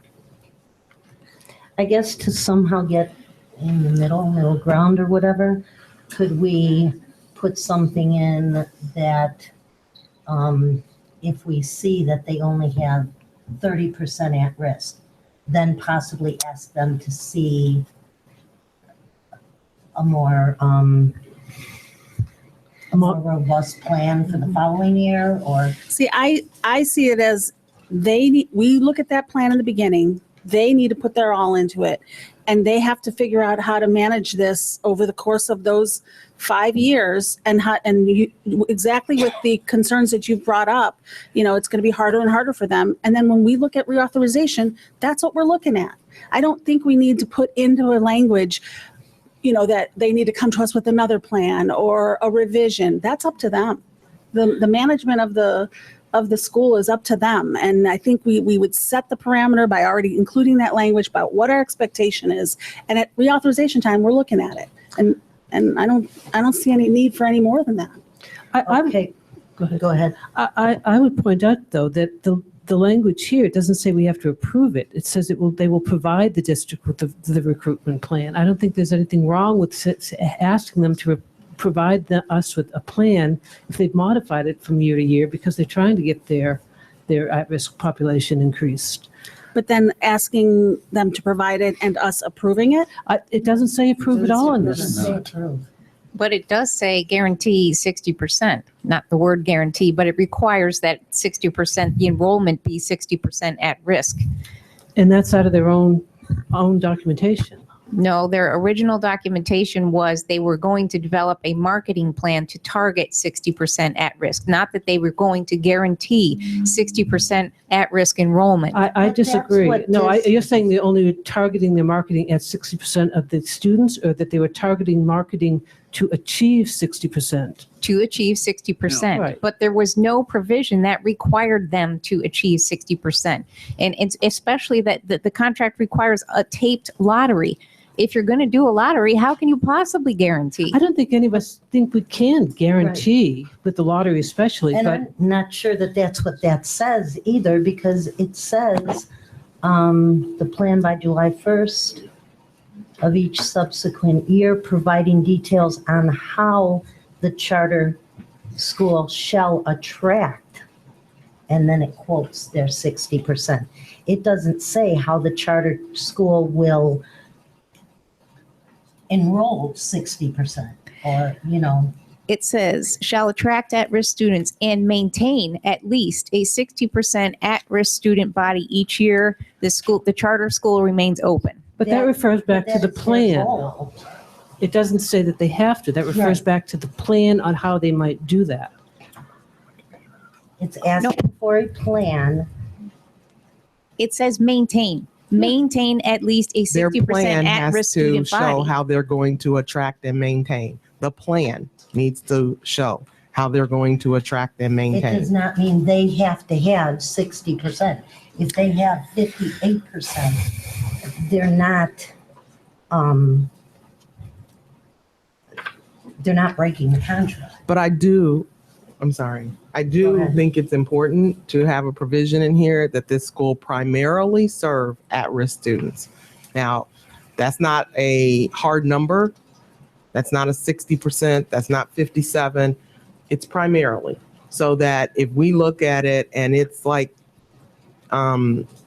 Cambridge Lakes and it's got 50%, 15%, 12% at-risk students, that's an epic failure. Epic. And it's not okay. So I think that there needs to be a provision in here that they serve primarily at-risk students. Well, can I just read this short paragraph? It's in here. And everyone tell me why this says they're not required to maintain 60% student body. It says the charter school shall provide the district with a student recruitment plan by July 1st of 2017 and by July 1st of each subsequent year, providing details on how the charter shall attract at-risk students and maintain at least a 60% at-risk student body each year the charter school remains open. Because it says it submits a student recruitment plan.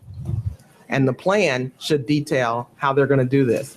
There's no guarantee that they're going to do it. The plan should I guess tell I'm going to how ask the they're gonna do lawyer, it. this does not, What we could do to perhaps appease and or clarify is perhaps add a simple provision that says shall attract, and we could take out the quotation, at-risk students and work to maintain at least a 60%, and then include another provision that ensures the goal of maintaining a majority at-risk population. And I think that the way it reads, I would say that it's a goal, that has to be documented that, they've done their best effort to do the 60%. Right. That's all it does. So we could clarify with language that makes that intent clear. Taking into consideration the discussion that has gone on amongst yourselves right now. I'm fine with clarifying that. I think as it reads like it's a plan. It's not a guarantee. If you want to put work to maintain, that's fine. But I do want separate provision Yes. that this school shall primarily serve at.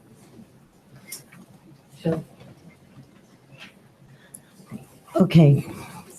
The provision, we should talk about that. Serve at-risk students, that's not in here at all, correct? Or is it?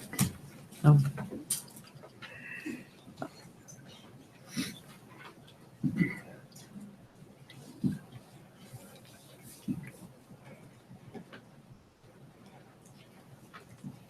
We can add that.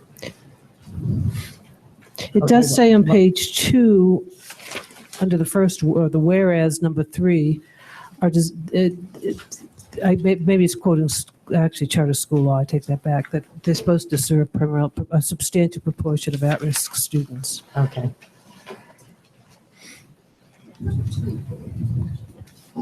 Number 3.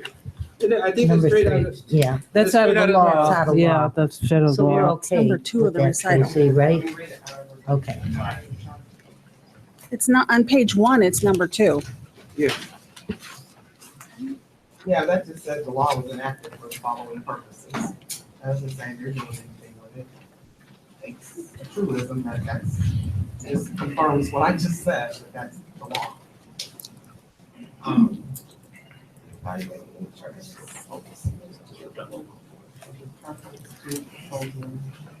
And the second whereas is just that we give preference to proposals. Again, that is not an affirmative duty on their part to serve primarily at-risk students.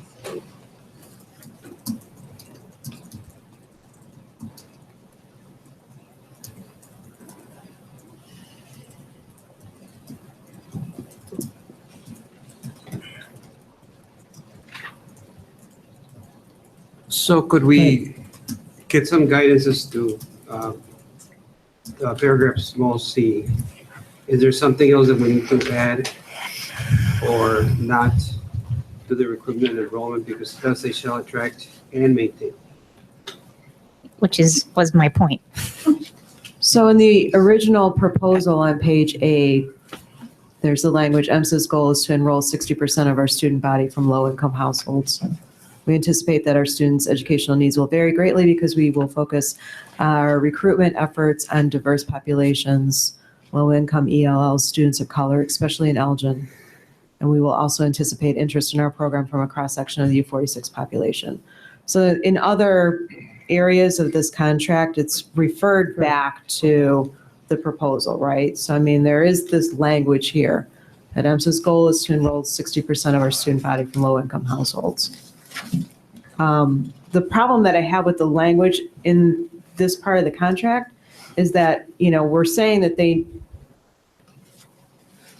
they're supposed to meet the 60% goal and they're supposed to show us documentation as to how they get there. But if they don't, there's no ramifications for it. So you've got to. That's what reauthorization is for. You've got to. Okay, but it doesn't say that. It doesn't give there's no remedy for it. So, in my mind, putting a floor in there or, some kind of stipulation if the population is at 30% or less, just to pick a random number, then, there needs to be some type of remedy shown as to how they're going to address that. But I still think that, even if we are not required to approve the documentation that they give us on a yearly basis, if they're under a certain percentage, it's still instructive for everybody to see where we're heading on this. I mean, do we not want to see that on a yearly basis? On what they're doing and their efforts? On what they're doing, if they are significantly under the 60%. My question then leads me to ask, so if you're going to do that on that point, are we going to do that on every single point? And in fact, we end up becoming, de facto board members for this charter school. I don't want to go there. That part of the charter is inherently giving them independence to operate with these guidelines. And yes, we're trying to come up with these, but getting into that nitty gritty of setting a floor, giving them a ceiling, asking them for the yearly plans, maybe adding some kind of provision that, I don't know, is punitive. I don't want to go there. I think we're getting into this and we're going too far. If we wanted to do that, we should have started our own expeditionary learning school. Well, I think that on this particular point, this is an integral part of the reason why EMSA says they want this charter school. This is a goal. This is a 60%. I'm not talking about metrics on student tests. I'm not saying if a PARCC score is below a certain threshold, we need to go back and take a look at it. I'm not talking about nitty gritty stuff. This is a major piece of why we are bringing this charter to the district. It's to serve at-risk kids. Right, but you don't think that meeting certain standards or educational goals of scores or something else might not also meet that? Yeah, I do, but I think that they are not saying in their proposal that they are going to have hard targets for those test scores. Okay. So they are saying that they are going to have a hard target for that enrollment number. I looked at it as that's their goal and that's what we want. I don't know that I want to add provisions for regulating it, I don't think we're suggesting regulation. I think we're suggesting if we're collaborative, they should inform us. If they feel that they need to work harder at getting that 60% up, they should tell us what their plan is. Not that we have to approve it, but we might be able to make suggestions. And I was going to suggest, can we go somewhere in between, like adding to this recruitment and enrollment that we were talking about, adding something, I don't know what floor, Like a threshold? like a threshold. We would ask them to update us on their recruiting plan, rather than looking at it every year, like this says. Go to something more like, if your student enrollment does not hit, is lower than this Then we have to percentage. talk about what the definition of at-risk is, who do they Well, include, what about the lottery, what about the factors of siblings? I mean, really, there is a lot. Every part of this is very, very complicated. Yeah, but wait a minute, but now but they've already said that this is why they are gonna Okay, exist. so let them. Okay, but Veronica, if it's not in the contract, it's not part of the deal. I mean, Are we going to go through every single bit of their operation? no, how but they're gonna achieve on their goals? critical, the purpose of their existence. Well, there's a lot more than just their serving at-risk students. There's a lot more, and I don't. No, I don't want to put all these measurements into this Okay. agreement. Well, so we're gonna agree to disagree. So I guess we need to straw poll it here and see where we are for consensus. Correct. How about shall attract at-risk students and strive to maintain at least a 60% at-risk student body? Or what? That has no, Well, I don't think we can say, or what. I mean, Or what is we don't reauthorize in 5 years? Doesn't say that, and who knows what this board will look like in 5 years, and whether or not they reauthorize on that or not. Well, that's up to the board. And I don't want to And define that I'm now. just, right, exactly. So you can't say, or we don't reauthorize in 5 years, because That's the point I'm trying to make, is that we grant them a charter, they have 5 years, and in 5 years, we measure, the board that's in place then measures based on what they understand the original intention to be and what they want at that time. It's all fluid. I think the critical thing is the initial plan. I mean, it's going to have meat to it, and I think then we can establish whether they have got a comprehensive 5-year plan or not.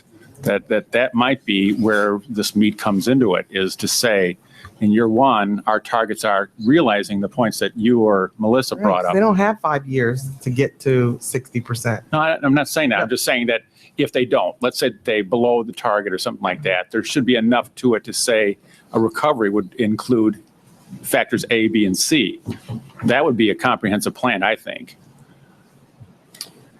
Is this something that we can add definitively to the accountability plan instead of putting this into this section of the contract? I mean, we can keep the language in there that, they need to show us on a yearly basis how they're doing with their marketing if we want to do that. But can we put the actual,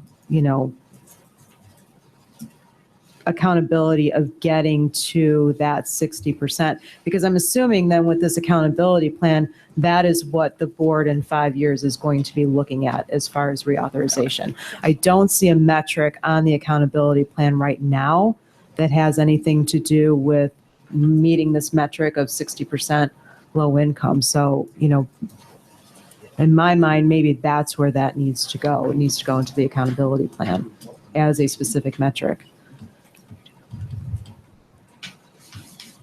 Actually, looking at that, that's really good. I think that's a really good recommendation. I think it would belong in the accountability plan, and I think it solves a lot of the issues. So we could actually just amend the language in on recruitment and enrollment to say about the initial startup, to make sure that there's a plan that the board has seen and prior to kickstarting the operation, and the rest would fall to the annual reports that come in through the accountability measures. I think that would make a lot of sense. Yeah. The other thing that I would say that is a general proposition for the board is that the board has an ongoing fiduciary duty to make sure that the charter school fulfills its obligations, is successful. So you just cannot say all right, see you in 5 years, but you got to look at like, are there any how is special ed going? How are finances going? Will the school be able to open up next year? So that the board has to, through administration, has to do that. I would imagine that that's our responsibility as the authorizer of the charter, correct? I mean, that is, otherwise, why would we be the authorizer? There's no point in doing that otherwise. I have a question again. It does say recruitment and enrollment. So in this, is enrollment defined as, because I understand recruitment is getting people interested. Is enrollment defined as having people apply or be entered in the lottery, or is it actually being accepted attending the school? Actual enrollment in the school. Right. So when it says, at least in this, and again, it might need to be reworded, but when it says in this that they're under the enrollment, section, it says they want 60%. It implies that they want 60%, and that EMSA's number, I believe, right? Not U46. Correct.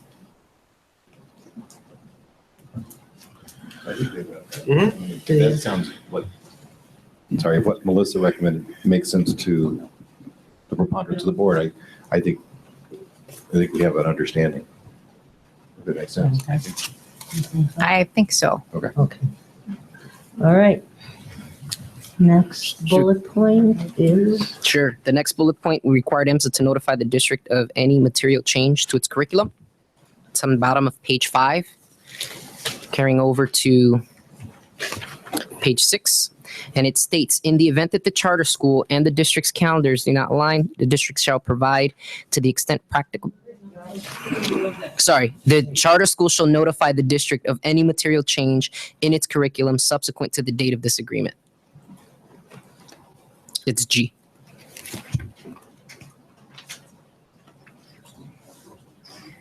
Doesn't require approval on our part, correct? It's just notification.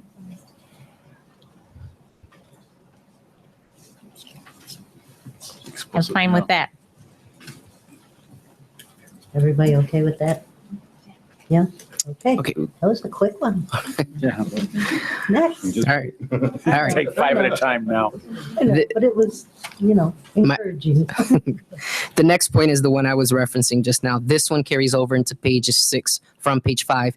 It requires the district to the extent practicable to provide special ed services via third-party vendors because U46 special ed services will not be available due to differences in the district's and EMSA's calendars. And it reads, in the event that the charter school and the district's calendars do not align, the district shall provide to the extent practicable special education-related services via third-party vendors who have contracted with the district to provide those services. They shall be paid for in the manner prescribed in this agreement.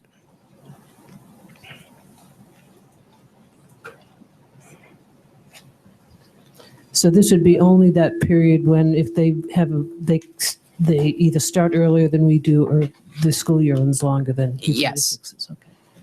Okay. Obviously, the related service providers are our own, so their calendar it may not match up with their final calendar.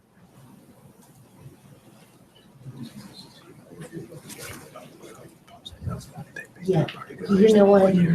Yes, because, can we do special ed all together? Because I know a lot of us had a lot of questions about that, and I don't want to keep going back and forth and say, no, we gotta wait on that one. It gets tangled up in all the legalese here. So, Mr. Rodriguez, can we just give an overview, Dr. Satterwhite, give an overview of special ed in total within the contract without getting into the specific contract changes? Tell us what it looks like. Sure. How it's funded and so forth. And that way the board has an understanding of what we're talking about when we get into the contract language. Okay.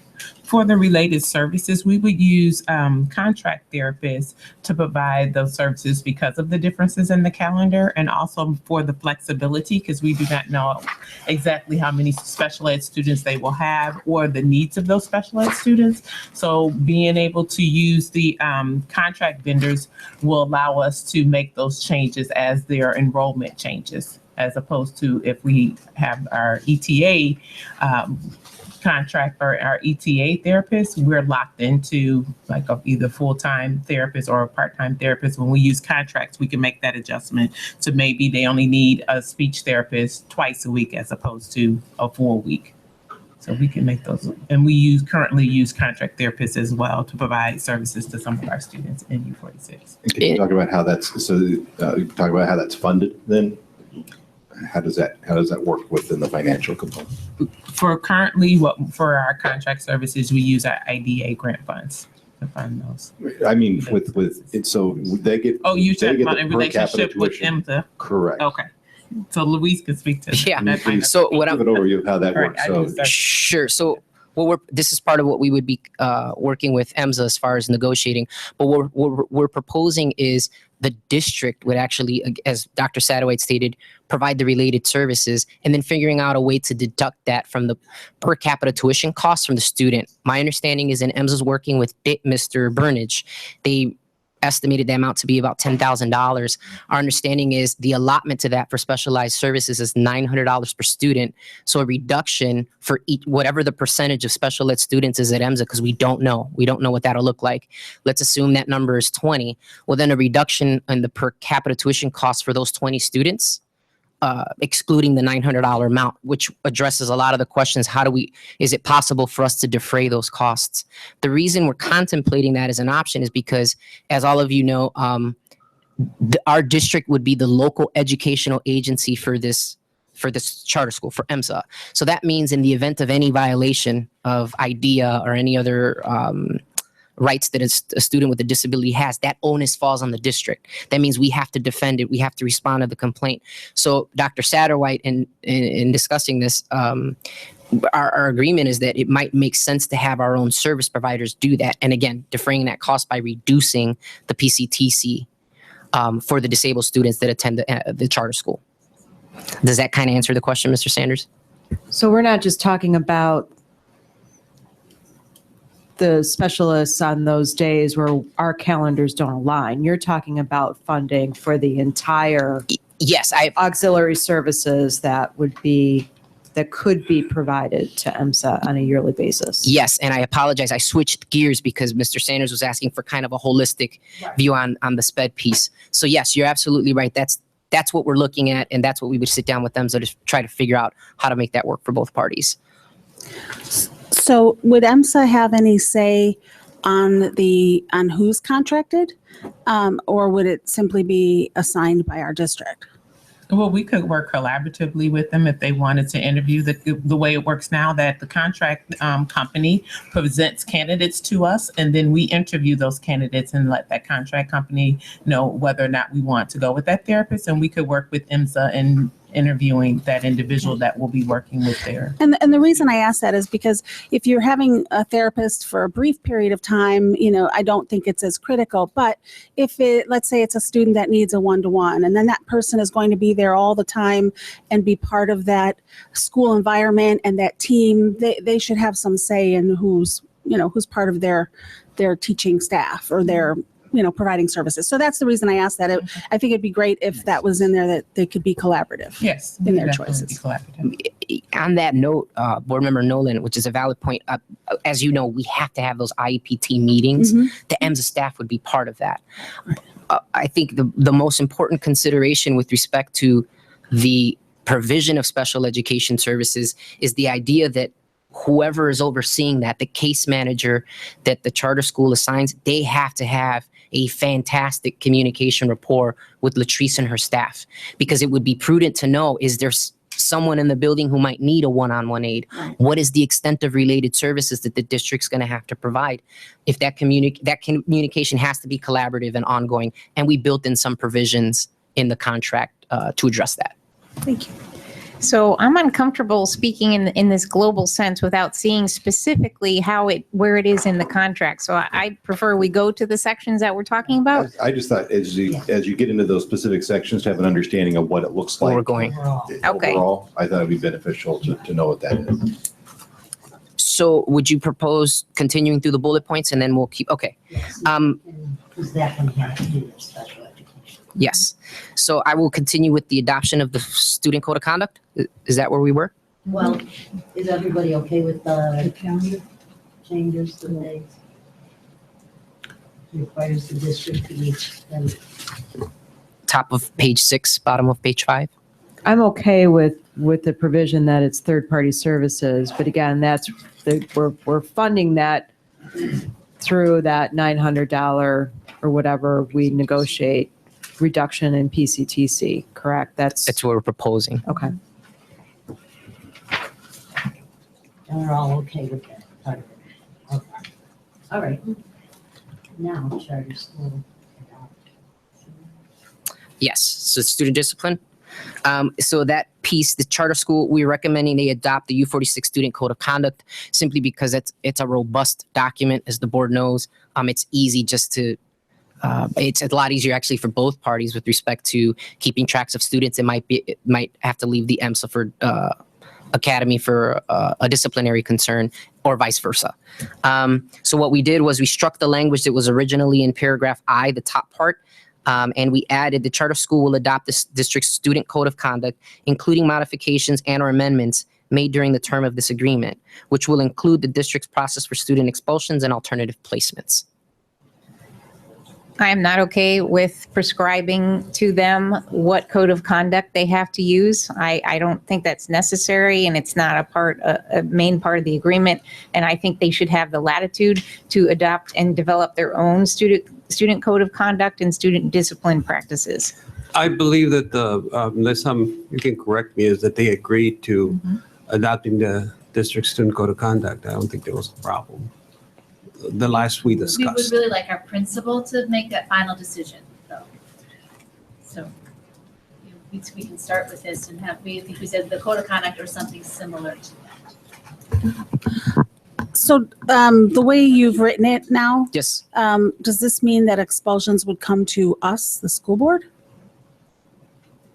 Meaning if a student is expelled from, I'm sorry, I apologize. Can you clarify? If someone's being, if they're proposing that a student be expelled, we would make that decision at at the school board level? Just no, like we do now? My understanding is no. If they're adopting our code of conduct, they'd follow those procedures for the disciplinary process. Then what happens to that student, typically what a school district will do is they will follow the school district that is expelling the student. Whatever happened factually, they will then apply their own code of conduct to that set of circumstances to see if they would accept the student. In this case, because it's the same code of conduct, the end result would be the same because they're following our practice as far as when a student should be expelled. Assuming, But who again, makes the decision? they would. That's what I'm not sure it says in here. Then Okay. So the charter school will adopt. So what we're suggesting here is that they will adopt the student code of conduct for purposes of implementing student discipline. I guess when I read, will it include the district's process for student expulsions and alternative placements? That confuses me and makes me wonder if that means they come here. And so I would like to see that cleaned up. We could certainly clarify that. And remember, we don't consider expelling a student until they're like in 10th grade or reclassified 9th grader. So I think this year will not touch anything having to do with expelling kindergarten students, first grade students, second grade. Right. And that's why we're proposing they follow it because of the robustness that's gone into that. But again, that's open for negotiation with EMSA. It's a non-issue, I think. Good point. I think that it would be a good idea to at least recommend that they do something similar to the one that's in U46 because it is only a K through 8 school. And so these kids, they have to go to high school somewhere. And some of them may go to private schools, some of them may move. But I have the feeling since it's going to be so closely tied with U46, a lot of them are going to be going to U46 high schools.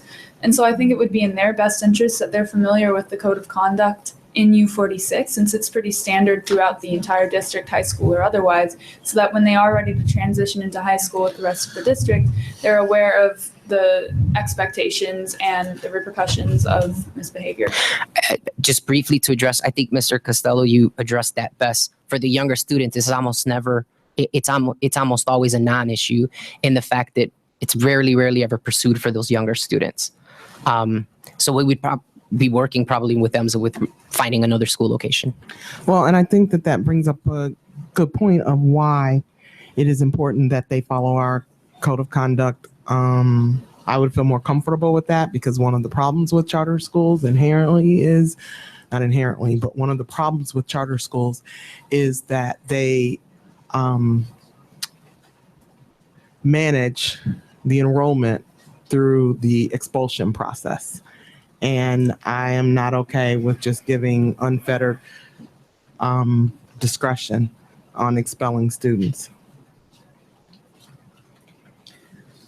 And I just want to say from my experience with Chicago Public Schools is that we had some charter schools, no, just charter schools that would say, for example, their code of conduct would say if you got caught chewing gum or you didn't get your homework done several times and you were out of uniform, you're out of the school. That's the purpose. We have a totally different type of code of conduct where for us is to keep the student in the school. In school. Sorry, Mr. Sanders, about CPS reference. Any other questions? So I did make a note that maybe we could just revisit the language, but overall the tenets are there. Is that correct? Is that the consensus? Consensus, yeah. I'm I stated my position. I think I'm in the minority position. Okay. Next bullet point. That would be the bullet point that ensures full bilingual education. Transportation that K. Sorry? K on page 6. I'm sorry, I was J, going through the bullet document. Yeah, J, sorry, J and then K. We're going through the bullet point memo. Yeah, but we got all the changes here that the district's made. Yeah, so I apologize. Whatever the board's preference, I can go through the changes in the contract line by line or the bulleted document. Either way. It was not in the key points, but right. We're at it. Can we go ahead and address the two concerns on page 6? Or the two areas? So, Mr. Rodriguez, under governance and operation, it has the charter school, and we added intends to make material modification to its bylaws. The charter school shall seek the approval of the district in writing. Right. Versus just notifying us. And the standard language in any contract. Yes, again, that would go to the point of if we've already agreed to a contract and one party is intending to change it, we need to know about it and actually work through the details of the change. And this is specific to their bylaws. Right. Okay, any questions or comments? No? And then the change regarding pupil transportation. It was just the striking of the language at the back end of the paragraph. Provided further, the district will explore with the charter school the possibility. It was just removed. Any questions or comments on that? I have a question. Why is it that transportation isn't even a discussion in the charter school? Because especially if it's being marketed towards low-income families, it's been stated before, but you know, 8th graders can't drive, and no one wants their second grader to be walking from the far end of Streamwood to Elgin every day. They need a ride to school. And if their family is working when they need a ride, or if they don't have a car, which is the case for many, many low-income students, then they're not going to be able to take advantage of the school, which just completely gets rid of that entire 60% low-income, goal that they had in mind. And it makes it almost like a private school, which is not what I think the goal of the charter school is. And go ahead. Well, I think this is legal, right? Well, I can. This would be Mr. Secretary. I will defer, but if this is a discussion the board wants to have as legal counsel, it's up to you. If you want to share the tenets of that. You mean you want to defer to the chief legal officer? To the chief legal officer or whatever member of the board. I mean, I think it's a great idea to have transportation. The question is it feasible to actually offer transportation throughout the whole district? Because, that's by feasible, I mean financially. I don't know if Dr. King can, wants to address that. Well, if you look at our average, what we spend for an academy,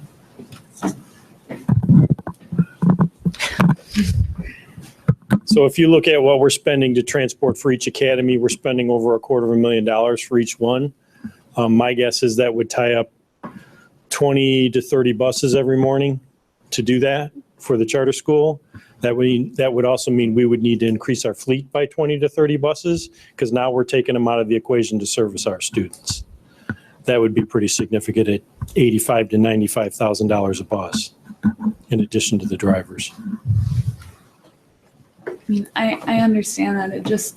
It seems unreasonable to ask that students have to find their own way to school, especially when that's their problem. That's why they're trying to go to the school, is to get things that they wouldn't be able to in a regular public school.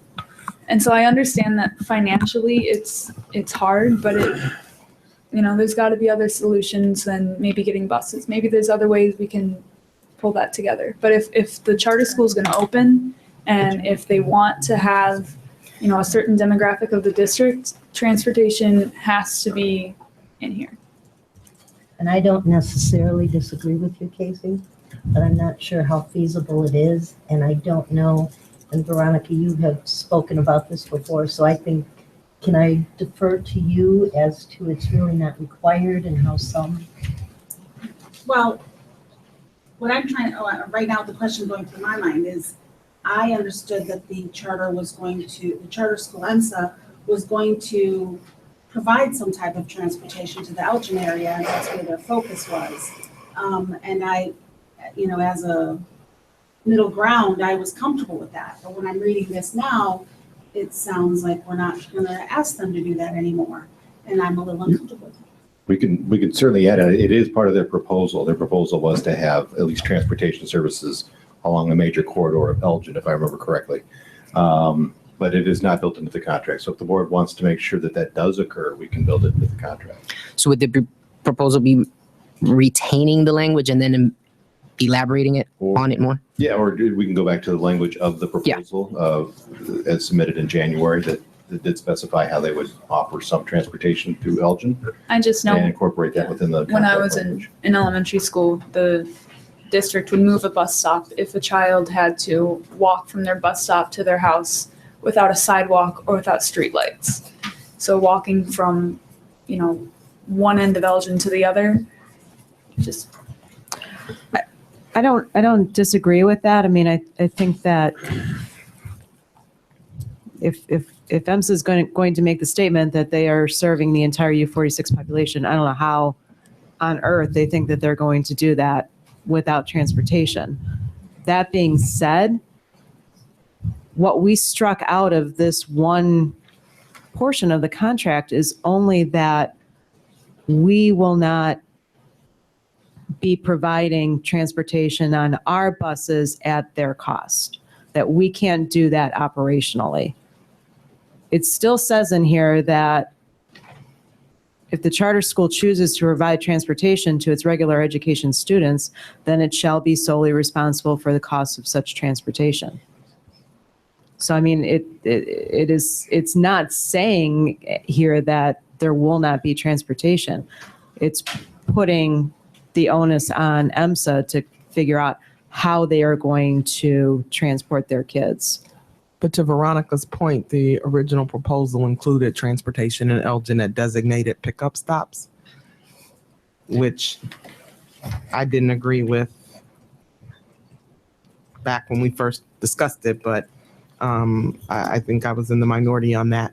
But we didn't write this, EMSA wrote it. No, I know. I'm talking about the proposal they wrote. The initial proposal had them providing transportation. Right, I understand that. I just pointing out that EMSA wrote this, so if that was something that they still intended on doing, why did they not write it into the contract? Right, so I'm saying it needs to go back in.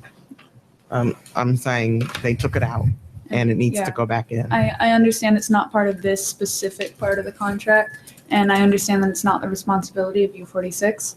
So I guess my recommendation to EMSA, should it open, is that if they want a cross-section of U46, they have to be able to provide for that.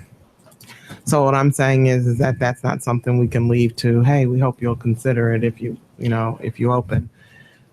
Again, and I'll just be a broken record. If it's not in the contract, it's not part of the deal. So I think that it should be put back in the contract that they are going to, at least, I thought that their original transportation proposal was egregiously unacceptable, but my fellow colleagues disagreed with me. So we ought to at least go back to what they originally proposed. I mean, it seems like if they're going to provide transportation, it should be to the kids that are furthest away rather than just to Elgin.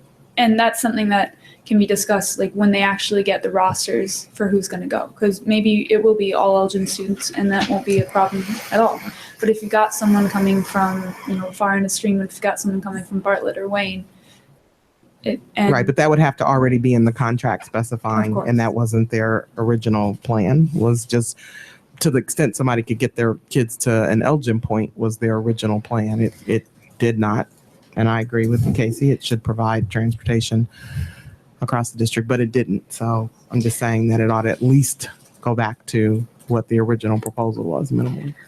Right. And as you said, the original proposal was Elgin, and that was one of the ways that they were going to guarantee or work towards that 60% at-risk students. And I have a philosophical comment about transportation. If parents must provide transportation, say from Bartlett or Wayne, it is one way to get parents more invested in the education of their students. And there are ways around that problem. Just because you live in a low income poverty, like the way I grew up, doesn't mean that you can't find a way around that. There are ways. But having said that, I support the original proposal, which included transportation in Elgin. Okay, and I think most of us supported that, correct? No, I didn't, but I was overruled. So. You support at least that. I support at least that. That is the floor, and it needs to be more, but it's the floor. And I can't even tell you how much I disagree with the last comment about their ways around it. So, but it doesn't matter. So, Duly noted. Thank you. Okay. Okay, next. Next was, again, I'm leaving the bullet points going through the Bilingual and special ed. Yeah, Okay. I guess that's what we're going to do. Bilingual education, page 7. There was some language at the top of page 7 to make sure that it was all encompassing, just clarifying federal and state laws and regulations.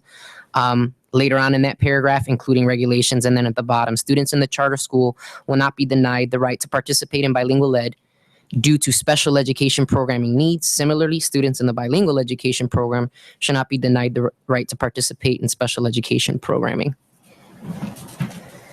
So that's already required by law, is it not? Yes. So why do we have to put in the contract something already codified in the law? We thought it would be a clarification point for both parties, but again, you're correct. It is required in the law. We just wanted to make it a clarification point under the bilingual education section for both parties. But as the LEA, if we're the authorizing LEA, the requirements to meet special ed specifically, if there's a violation, it falls back to us. So if Yes. it's codified in the contract that IMSA agrees to that we will not violate the law, I think is appropriate. We just want to make sure that it's clear that it's not one or the other, because sometimes that's the misconception, that if you're special ed, you no longer are entitled to your bilingual services, or to make parents make that choice one way or the other. Just making it clear that if you are a bilingual student or receive bilingual education, you become eligible for special education services, that now you are entitled by law to both.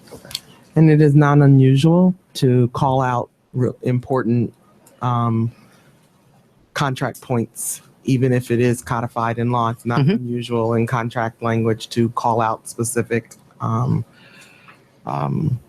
points of law.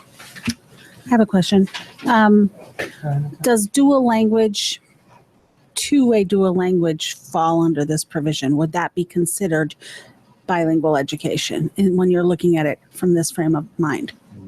No, we do not. Not for two-way, not if a student's exited the ELL. That's what I wanted to make sure. Okay.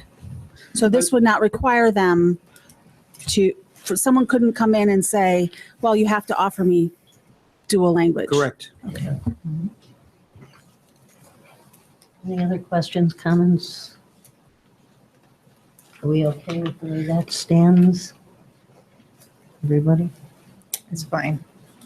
Okay. Later on, page 7, paragraph 5A, we included and regulations again. And then this was one of the board members' points with respect to the labor relations rules or whatnot. In that section, compliance with laws and regulations, 5A, we delineate a number of statutes in both state and federal law, and we included a catch-all, which is XXI. 21. Any other applicable federal or state laws or regulations not listed in this section. However, if the board would like a specific reference to the labor laws, we can put that in there as well. Although it's not necessary. It's not necessary. I would like it added, it's just like the bilingual, another one where I think it's important to put it there. No problem. We'll put it in. I would agree with that. We'll add it.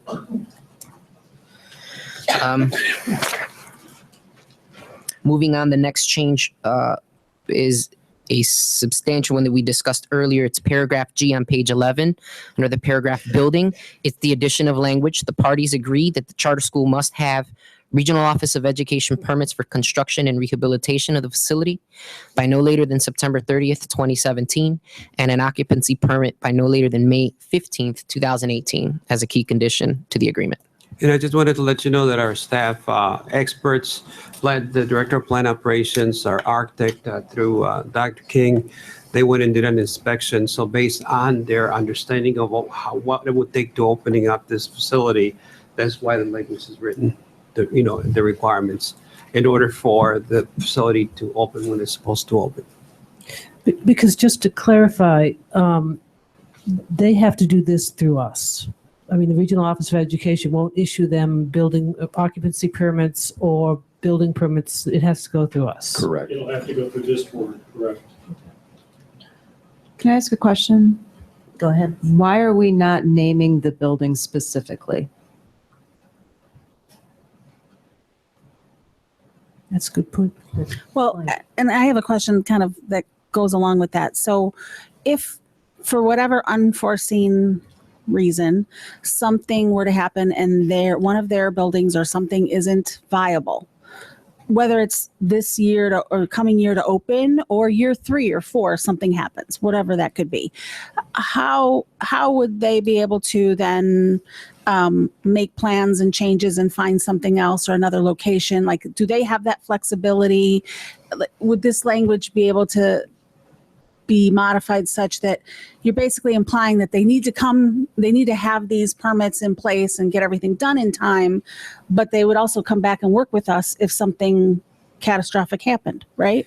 And that could possibly happen, but remember, we didn't draft this contract, EMSA did. So we're basically making what we think the changes that are absolutely necessary to open up the facility. But I guess I thank you for that. Just in general, seeing your changes makes me wonder that. So what does happen in any charter? Do they go back to the authorizing body to make changes to it to find a different, if they had to find a different location for whatever reason? Something we could discuss with them. Good question. I don't know so the 3 options that were put forward in the proposal were number 1, the Fox River Country Day School location. Right. That's their top choice, which I assume that's the location that we're talking about for the contract. And second was the that was Wayne Elementary, which unfortunately, no, we couldn't just open Wayne back up as a charter school overnight if there's. No, I'm not implying that anything could happen overnight, but I'm saying, should there be flexibility in the agreement for that kind of thing or no? Isn't it in there under G, Roman numeral 2, where it says the charter may change the physical location of the charter school, provided that it fulfills the obligations, blah, blah, and notifies the district of the proposed I'm sorry, I changes? missed that. Okay. In addition, we also built in the provision that we talked about at the very beginning. If we need to sit down again and we mutually agree, we can revisit. Sorry, I also would like to see the actual name of the building and the address in here. I'm not familiar with contracts that don't have that. I mean, at this stage, this is what we're looking at.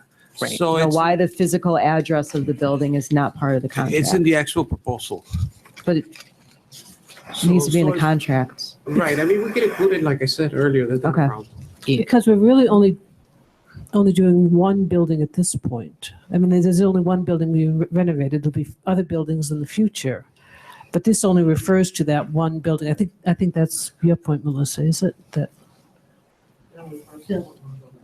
Okay. Well, it doesn't. That's a point. That's a point. Yeah. Right. Okay, hang on. Phil had a comment. Oh, okay. Okay. Anything else? All right. Next. Okay, next change was paragraph H, page 11. And that was a provision to ensure that the charter school would have fluid access to information on our students and vice versa. So basically, it's an addition of language that says integrate with existing U46 information systems, including but not limited to, and then the language continues with what they had. And this will also provide access to our databases that house our special education and related services information.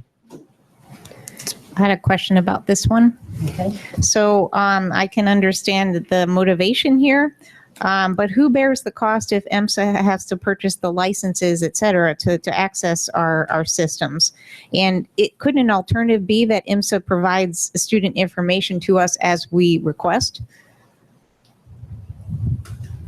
With respect, They're going to have to access our system. So what if they have to buy licenses? so I think this partially is addressed in the last part of paragraph H. The district agrees that as changes to the software, hardware, or other equipment necessary to operate the data system are made, the charter school may purchase the software, hardware, or other equipment. As far as licenses, I don't recall a specific language, but we can put a provision in there with respect to the cost bearing of that. And it reads at the same rate as the district's other schools. Say it again. Sorry. Finally, it says and at the same rate as the districts. Oh, yeah. So if that's the case, I don't support making them do that. I think they should have the latitude to have their own system and report back to us as we request. What is that gonna do? They may be able to find cheaper methods of putting student data together.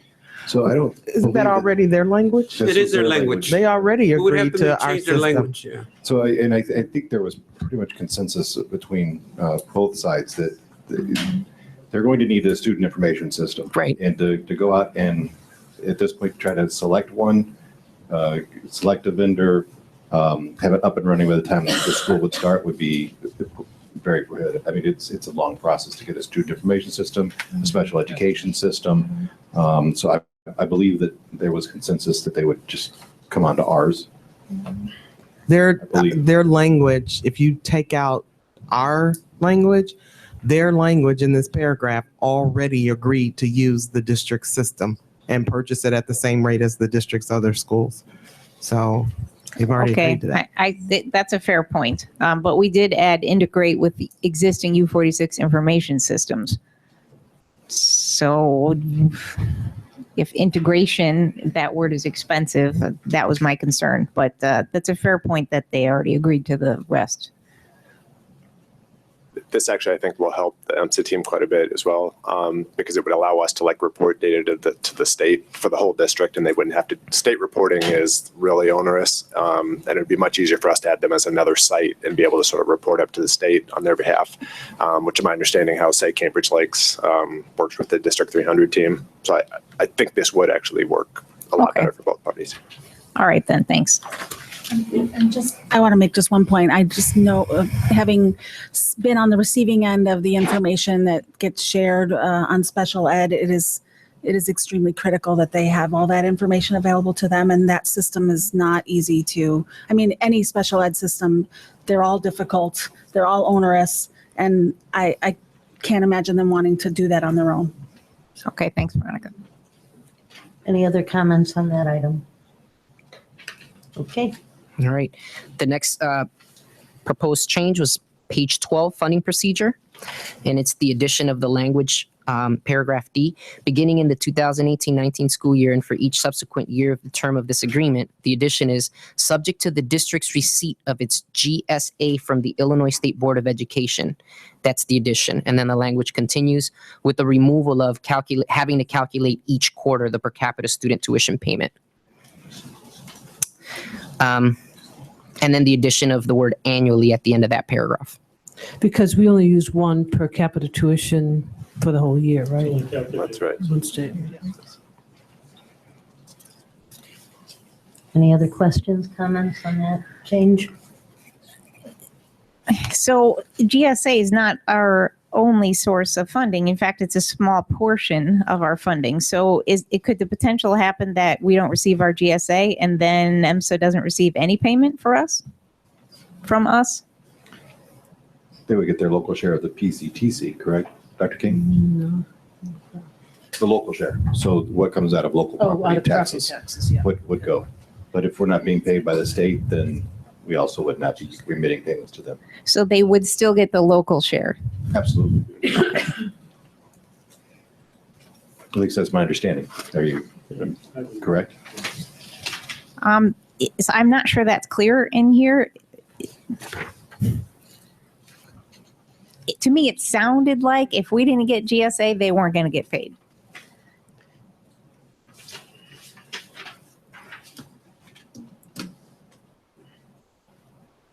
Yeah, we probably need to add that additional. We can adjust the language. Yeah. Mr. Ed, can you make a note of that? Oh, yeah, I'm noting all of this as we go.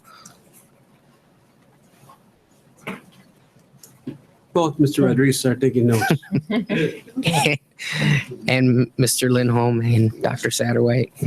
All right. Any other comments or questions on that piece? All right, moving on. Moving on, we have a couple of pages with no proposed edits until I believe we reach page 17. Can we go back Yes, ma'am. Sure. to page 12? Yes. I thought I saw somewhere in here,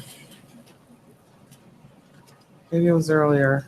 Anyway, they can only get, I just want to make clear that they can only get what we get. So if we're prorated, I mean, is that clear in the receipt of its GSA? I just want to be clear that if we get when we're prorated. I think that's coming up. isn't it? That comes up as well. Actually, if the proration for GSA should be reflected in next year's PCTC. So we shouldn't be prorating their PCTC. Because that will be reflected in the following year, yeah. Because it's actually 2 years in arrears, right? The PCTC is, when they start school in 2018, we're actually using 2016's PCTC calculation, correct? Well, there'll be a new one by 2017, so. But I, no, it's a 2 year, I think, and Okay. the school year starts 2018, we use the 2016 calculation, Yeah, right? it's already reflected, Okay. the proration we took. Because you can see that when I asked the question about the PCTC, how it might fluctuate in Oh, the yeah, coming yeah. years, you can see in those proration years, that's when we dip down. Our PCTC charge in those years was down to $7,500. Right. And that's because of proration. That 87% proration, Yep. yeah.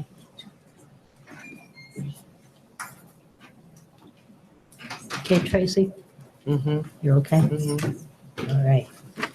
Now moving on. My apologies. So we're back on page 17. There were a couple of minor changes to 16, 7, and 8. Actually, there was a there was a few before that as well. There was another on page 14. It was the inclusion of any and all under paragraph F, refund of unspent funds. With respect to the charter schools' duty to refund the district of unspent funds in accordance with the provisions of the the charter school law. Could I interrupt? You don't have changes here, but you mentioned in your discussion that you were looking at taking the special ed portion of the PCTC and using that towards special ed. I don't see that in here at all. Okay, not yet. Okay. Yeah, that's correct. It wouldn't be reflected in yet. So that's still to be It's common. negotiated. Yes. Okay.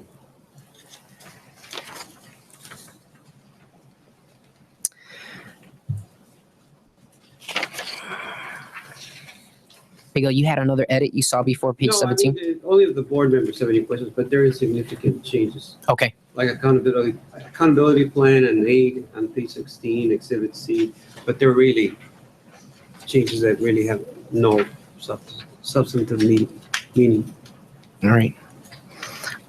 So continuing with page 17, there was an addition of language under standardized tests.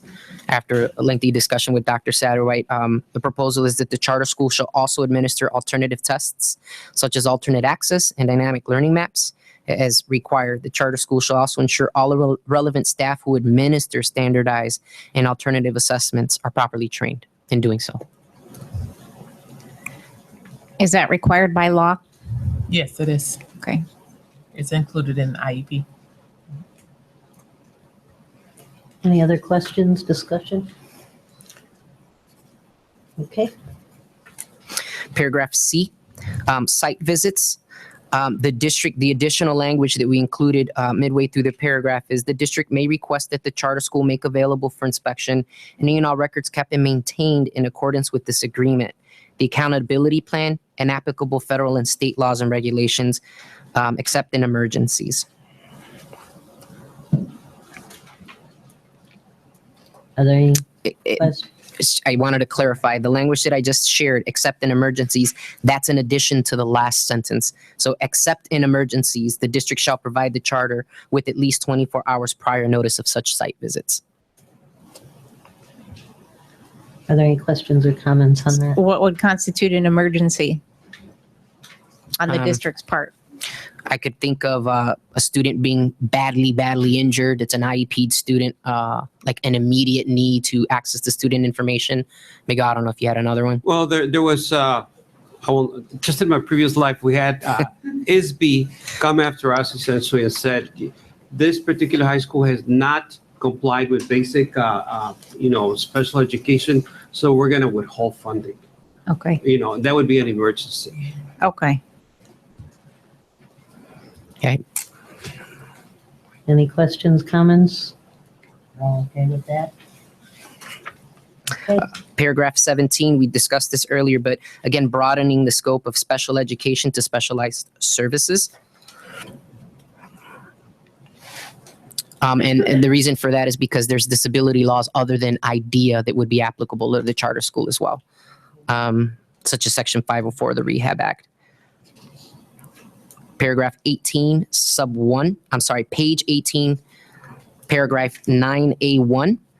There was an addition of the language with a disability. And then there was an addition of a sentence in the end of the paragraph. In the event that an attorney or parent advocate is involved in a specialized services meeting concerning a charter school student, the charter school shall immediately notify Dr. Satterwhite, the Director of Specialized Student Services, or designee upon learning of such representation. Because again, as we are the LEA, we should have legal counsel present as well to defend the interests of the district.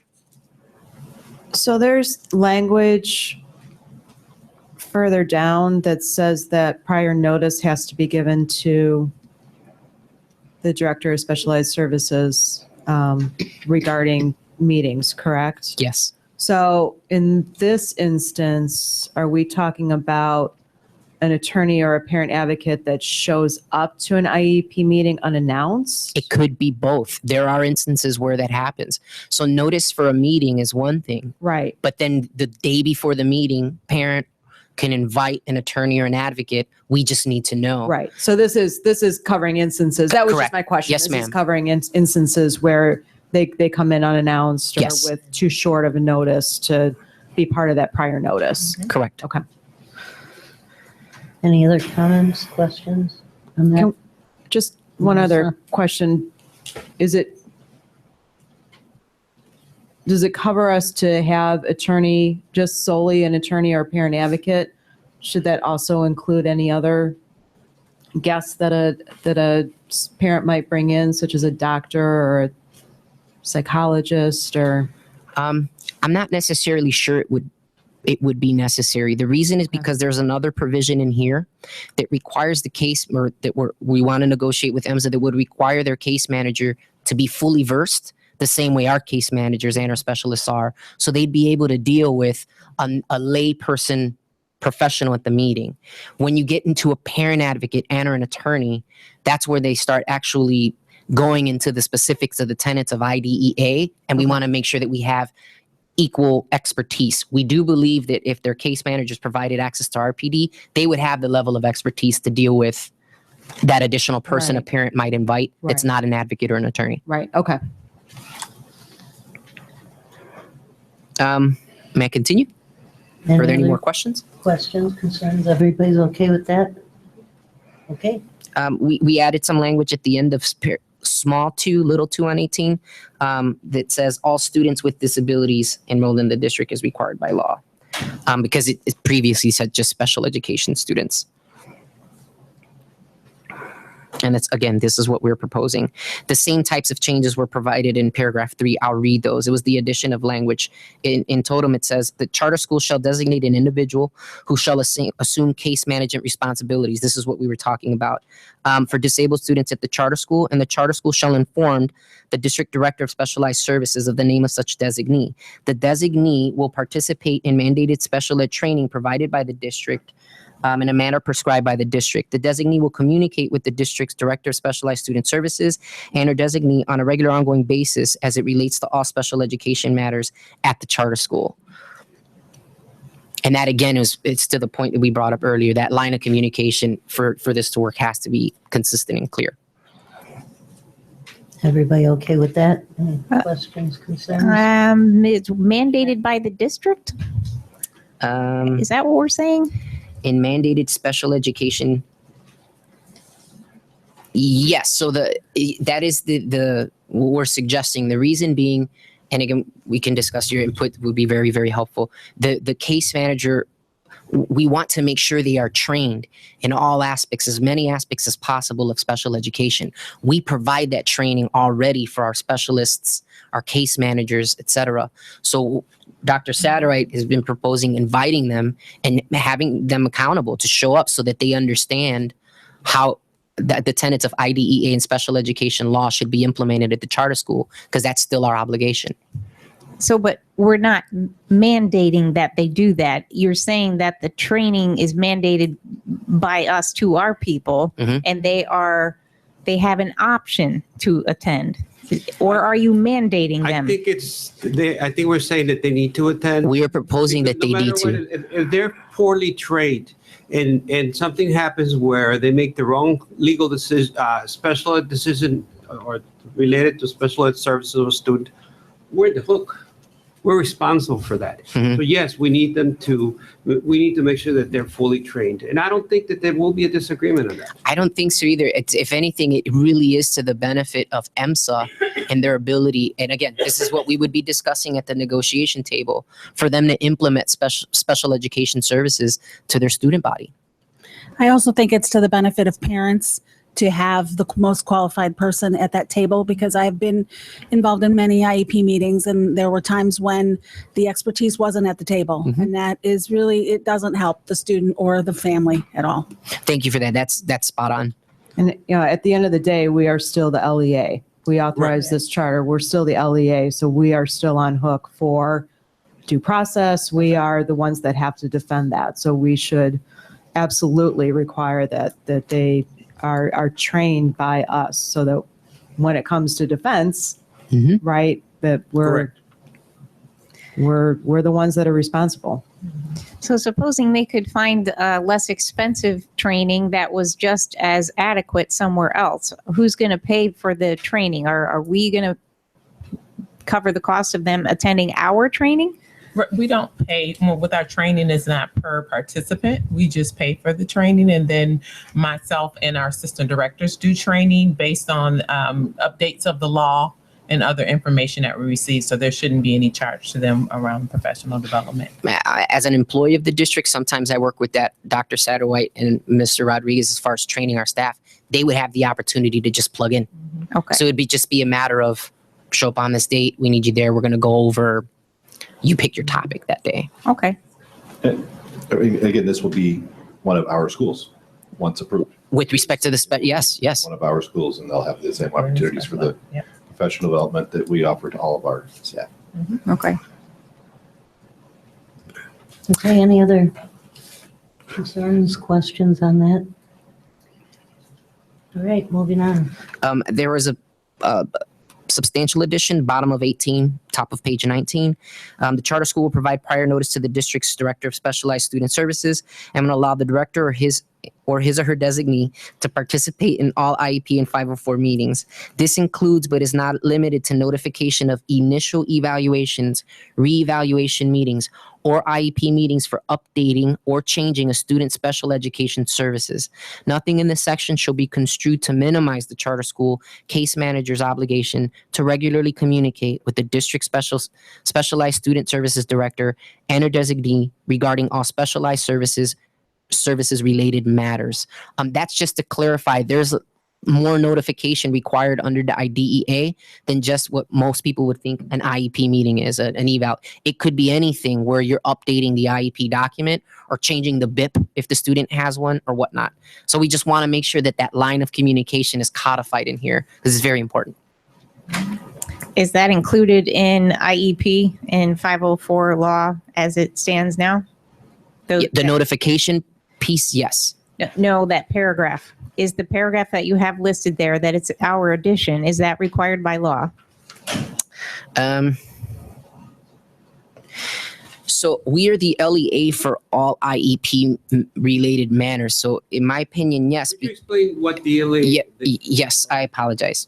Board Member Ward, IDEA is the Individuals with Disabilities in Education Act. Right. That requires proper notice before all meetings because we are the LEA, the local educational agency responsible for the provision of special ed services at EMSA. We need to know about those meetings. We are the agency that's providing that service. So if the case manager schedules any one of these meetings, we're asking that they notify the director of special ed who oversees our district's special education programs. If they do not communicate, we have no way of knowing to ensure the appropriate participants are at the meeting. So this exact language is not found in IDEA, but the requirement of notice is. Okay, that's clear. Thank you. Any other comments or questions? I don't have a comment about that, but I just want to point out that in paragraph 4 above that, there was some language changes that we kind of skipped over. Yeah, would you like me to walk through it briefly? Yeah. Yes, sorry. The charter school will conduct, so paragraph 4, little 4 says, the charter school will conduct case study evaluations, and this includes both initial evaluations and reevaluations, and annual, we struck IEP and included meetings, so that's it's clear, it's not just a meeting where it's an annual reeval. It's any meeting that relates to the disability service for students with disabilities enrolled at the charter school as required by law. Is that helpful? Yeah, thank you. Yes, ma'am. Are there any comments or concerns? So to me, the annual doesn't feel like annual should be there either, because there are some meetings that are required by law that are more than annual. It might be, you're required to have a certain meeting, certain number of days after a written request. So I'm just wondering why you kept annual in there. Yeah, no, that's a good point. We can remove annual. Anything else? Okay.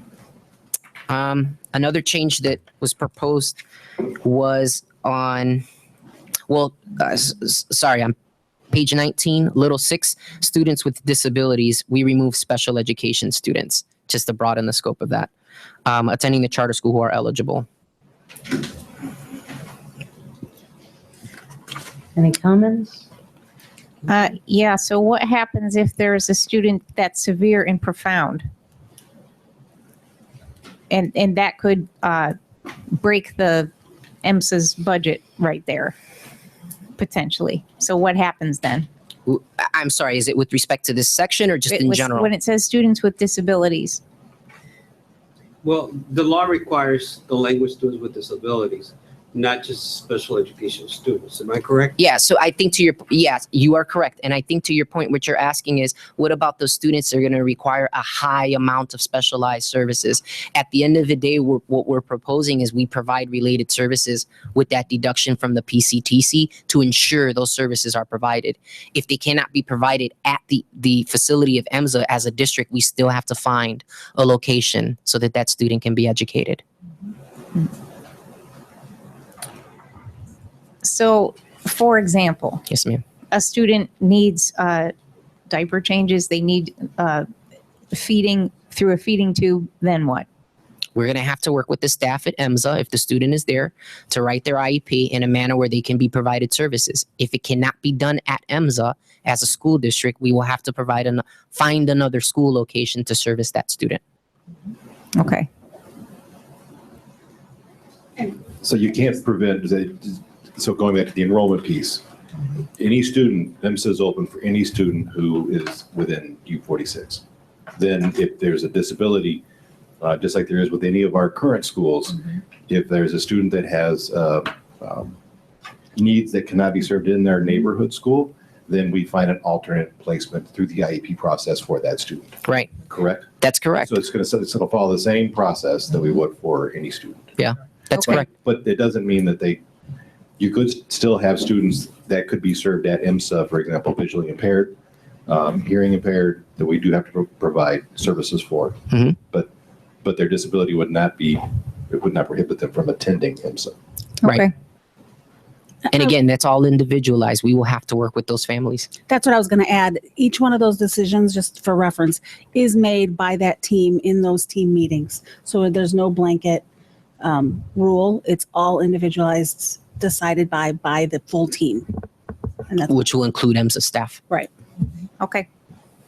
And it's not uncommon that a student with profound needs winds up going to a school other than the home school that they would have originally enrolled in, because we have those programs throughout the district.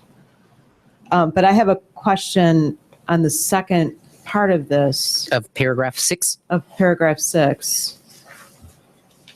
Any expenses for extended school year participation to be paid for by the charter school shall be prorated accordingly. So. Because of the calendar? If I remember correctly, that's because the IMSA is proposing a longer school calendar, and our extended school year starts immediately at the end of our school year. So if IMSA continues forward, we wouldn't charge them for those days. Am I understanding that correctly? So how's that different than the language that we had pages before, where we already addressed the calendar issue, and that's being wrapped into the. That's for related services. This is for extended school year. This is summer school. Right, but wouldn't that be paid the same way, or this is being funded differently? I think we haven't decided on funding for special ed.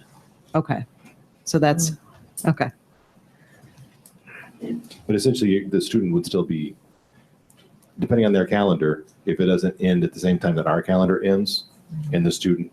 Oh, so needs okay. ESY, they'll continue to be at IMSA until. Okay. And then once IMSA school year ends, they'll go to ESY. Okay. And we'll prorate that difference. Right. The Okay. So we're not talking about paying for the entire extended school year part right now. We are just talking about the proration to get it to sync up to our calendar. Okay, I got it. That was correct, right? You sounded right. It was correct. It was, yes. Any other comments? We're okay with that? All right. Top of page 20, the proposal here, I thought it's substantial. Paragraph C, the removal of a 0.5 full-time equivalent school nurse and making that a full-time nurse at the building. And that's just based off the expected things that happen during a school day.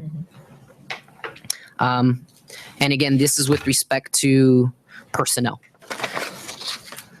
Are there any comments or concerns on that one? I have a question. I'm trying to understand wasn't there a period of time where we didn't have full-time nurses at our schools, where we might have had a part-time?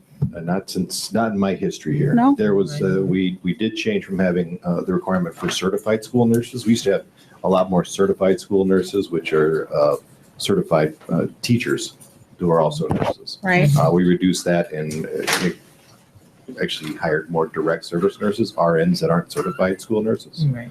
That was one of the reductions we made during the 2009 budget cuts. But I'm not, in my 10 years here, I don't recall a time that we didn't have a full-time nurse in every I'm school. not aware either. Is it required? Is it required by law to have a full-time nurse? Not to my I knowledge. don't think so. Then I don't support requiring them to have a full-time nurse. I think they should make their own hiring decisions.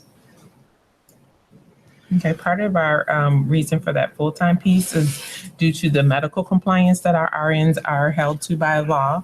Also, due to we are seeing an increased number of students who are diabetics and who are on pumps, where we are required to, I think we are up to about 16 schools that have iPads with apps to monitor those students' levels for their diabetes. Also, the students that require medication during AM and PM would impact a part-time nurse as well. And then students who may have inhalers or seizures and things like that. We're just concerned about what would happen when that nurse is not there for those medical situations. Another consideration that we actually ping-ponged back and forth, for lack of a better analogy, with just your IEP'd students. So we don't know what that population is going to look like at EMSA, but there's a number of sometimes mandated in the IEP requirements that either a health professional will have to administer. Again, we don't know what that looks like. And yeah, it is somewhat speculative, but on top of all of the considerations that Dr. Satterwhite just shared, we might have IEP mandates that would require a nurse, and we're just not sure that a part-time nurse would be able to address all of that. And again, we don't know what the student population looks like. On top of vaccinations at the beginning of the year, the requirements around vaccinations, the requirements around 504 plans, which are also required to be followed by charter schools. So it could be significant. That's a part of the medical compliance that I spoke of in the immunization. Well, why don't we leave that to what the IEP or 504 plan requires when it happens, instead of mandating upfront that they have a 1 FTE school nurse? Couldn't we add language there that says as required by IEP or 504? I disagree with that, because these absent an IEP or 504 plan in an elementary school full of kids, I think Dr. Satterwhite just listed a whole lot of things that happen, and they have no connection potentially to any 504 or IEP. Having a full-time nurse, and you've got 200 to 450 kids, and 200 kids even starting off in the building, I think is imperative. And so I support this addition or change. I would point out too that with the young population that we're looking at, if we're starting out kindergarten to second grade, a lot of times it takes a year to get that IEP, that first IEP done. So there are going to be kindergartners in school that will wind up having an IEP. They just have not been identified yet. Or they'll wind up having a 504 and it's not been identified yet. It doesn't mean that the need is not there. It just means that it hasn't been identified, or it hasn't been, it hasn't worked itself through the entire process. It takes a while to get an IEP or a 504 in place. And when you're talking about an at-risk population that, they might not have been somewhere where they got identified, they're not necessarily going to have that paperwork, but they'll still have the need. I would say I'm waffling a little bit on this one, in that I understand all the points that you've made. I also feel, though, that the IEPs and the 504s will dictate the need, and then they would be required to have the personnel on hand. So I'm wondering, when the school is starting out, what if they had a 5-day-a-week part-time nurse? Why couldn't, part of me wants them to have that flexibility to hire that person to meet their needs. And then the 504s and all those other things will dictate what they need. I'm not sure I want to mandate that they have a full-time person. I'm not comfortable having a building with 200 K through second graders in it with a part-time nurse, because you can't dictate to the kids. You can only be sick or have accidents when the nurse is here. So I'm not comfortable with that at all. If IMSA is doing this like they're supposed to do, and this is a building particularly full of at-risk kids, would any other of our at-risk buildings not have a full-time nurse in it? No, all of our buildings do, but particularly our at-risk buildings. And this doesn't have anything to do with IEPs and 504 plans. This has to do with having 200 5 and 6 and 7-year-olds in the building all day, and you cannot plan their accidents and their illnesses. Any other comments? Are we okay with leaving this? I would support a full-time nurse. I'm against it. Okay. If I'm listening to the comments correctly, based on what people at least, Mrs. Owens, not Ms. Owens, clear. I it sounds support- like you supported I it? support a full-time nurse. Okay, so I support a full-time nurse also. And I was officially waffling. Wasn't that what I said? I think. well, I kind of had you. Yeah, I appreciate all the arguments, and I could go either way. I really could. So I guess I don't. What I'm saying is I don't want. It's not a deal breaker for me. I think it's a good idea to have a full-time nurse, just especially if, and I read in the proposal, like they wanted to spend a lot of time, outside, around their environment, and you might have, kids who have an allergic reaction to something that they may not have been introduced to before, and it's something that needs to be handled by a professional and not just a teacher. So unless the teachers are familiar with dealing with allergic reactions or other, outdoor incidents, then I think it's a good idea to have someone there full-time just in case. Okay. Next item. Okay, the next it's a proposed addition, and any guidance would be helpful. In the event that the charter school is unable to find staff to fill these positions, and the positions that are being referenced are the full-time teacher who's LBS 1, a 0.5 school social worker, and the full-time nurse. Again, to the extent practicable, the district will provide either its own staff or contracted staff to serve in these roles and reduce charter school funding by the costs associated with the filling the role. This provision will not absolve the charter of the ongoing duty to staff. So again, this is in the, I think the idea is that they will have these staff members by the time they open, but if they don't, we need to have a contingency plan to provide for those services at the school. And the proposed addition addresses that, we think. Okay, are there any comments, concerns, questions on that? Tracy? So I get the point, Luis, and I agree with it. I don't want to disincentivize them from staffing this on their own, though. So, but it's very difficult to draft for that, other than to, my thought earlier was, and I haven't come up with anything better, but this provision will not absolve the charter school of using best efforts, of the ongoing duty to use best efforts to staff. I mean, put some kind of standard in there, for whatever that's worth, but.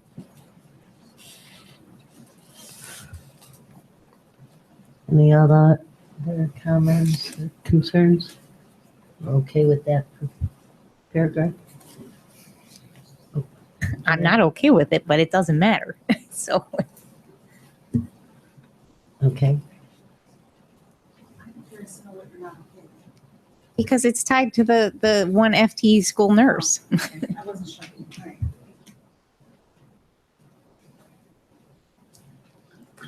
All right, any other comments? All right. Paragraph 2, we struck social work services from related service providers, obviously because that's part of their staffing that's addressed in the previous section. That person would be providing that service. So the provisions in there wouldn't apply to that party. I have a question about 2 and 3 in general. Yes. Because the way it's worded currently, it indicates the district is going to pick up all costs for all of that. That was the related services provision we spoke of Right. earlier. So this would be subject to whatever agreement. That we would be sitting down with them. So how are we going to go about doing this? But we've already given our thoughts on a good way of approaching that. So yes, we will be discussing. And then you saw the strike through language. I think those are just notes that were left in there. And then in paragraph, I'm sorry, were there any questions? Yeah, or comments? Are we okay with those changes? Okay. Paragraph 9D. So it could either remain D or we can include this provision as part of C3. We struck the language that was in there, notwithstanding anything to the contrary, and added the following language. In the event of extraordinary expenses related to the charter school's failure to provide specialized services to a charter school student or any dispute that arises as a result, the parties agree to maintain a reserve fund equally funded by both parties to pay for the costs of resolving and or rectifying such deficiencies. Example of extraordinary expenses include but are not limited to the following. The first bullet is litigation related to IDEA and or 504 complaints, remedying health service violations to charter school students, or rectifying actions by the charter school that do not align with the district's practices as they relate to the provision of education and related services to disabled and or health impaired students. Part of the impetus for that is the defense of those things can get very, very time consuming and expensive. So your input would be much appreciated with respect to that section. So do you want input in terms of what we're covering or in terms of how the reserve is set up or whether you're in agreement? Whether you're in agreement with such a provision, primarily. This is similar to what District 300 does? Yes. Who determines if it says expenses related to the charter school's failure? Who establishes whose failure it is? It could be a number of sources. It could be a judge. It could be ISB. It could be a ISB hearing officer. Sometimes what will happen is if a school or a district is deficient, ISB or another oversight agency or even a judge will say, you need to fix your program in this way. And you have no control over that. And whatever the costs are to remedy it, you have to pay for it. So the idea is that, this reserve fund would help defray or help alleviate whatever those expenses may be. And they do happen. So I have a question. Have we already... I guess I'm trying to, because this is very reactive. Mm-hmm. So this means IMSA has already failed to provide it. Because we have language in there that we're all involved in all this up front, but we can agree, help them craft an IEP or 504 plan or whatever the accommodations may be, but we're not there daily. So this is if they're not following it or Correct. fail to notify us. Correct. So in that event, I have some concerns about equally funding that. Well, regardless, we would have to fund it as a school district because we are the LEA. So if I know, but it's my concern.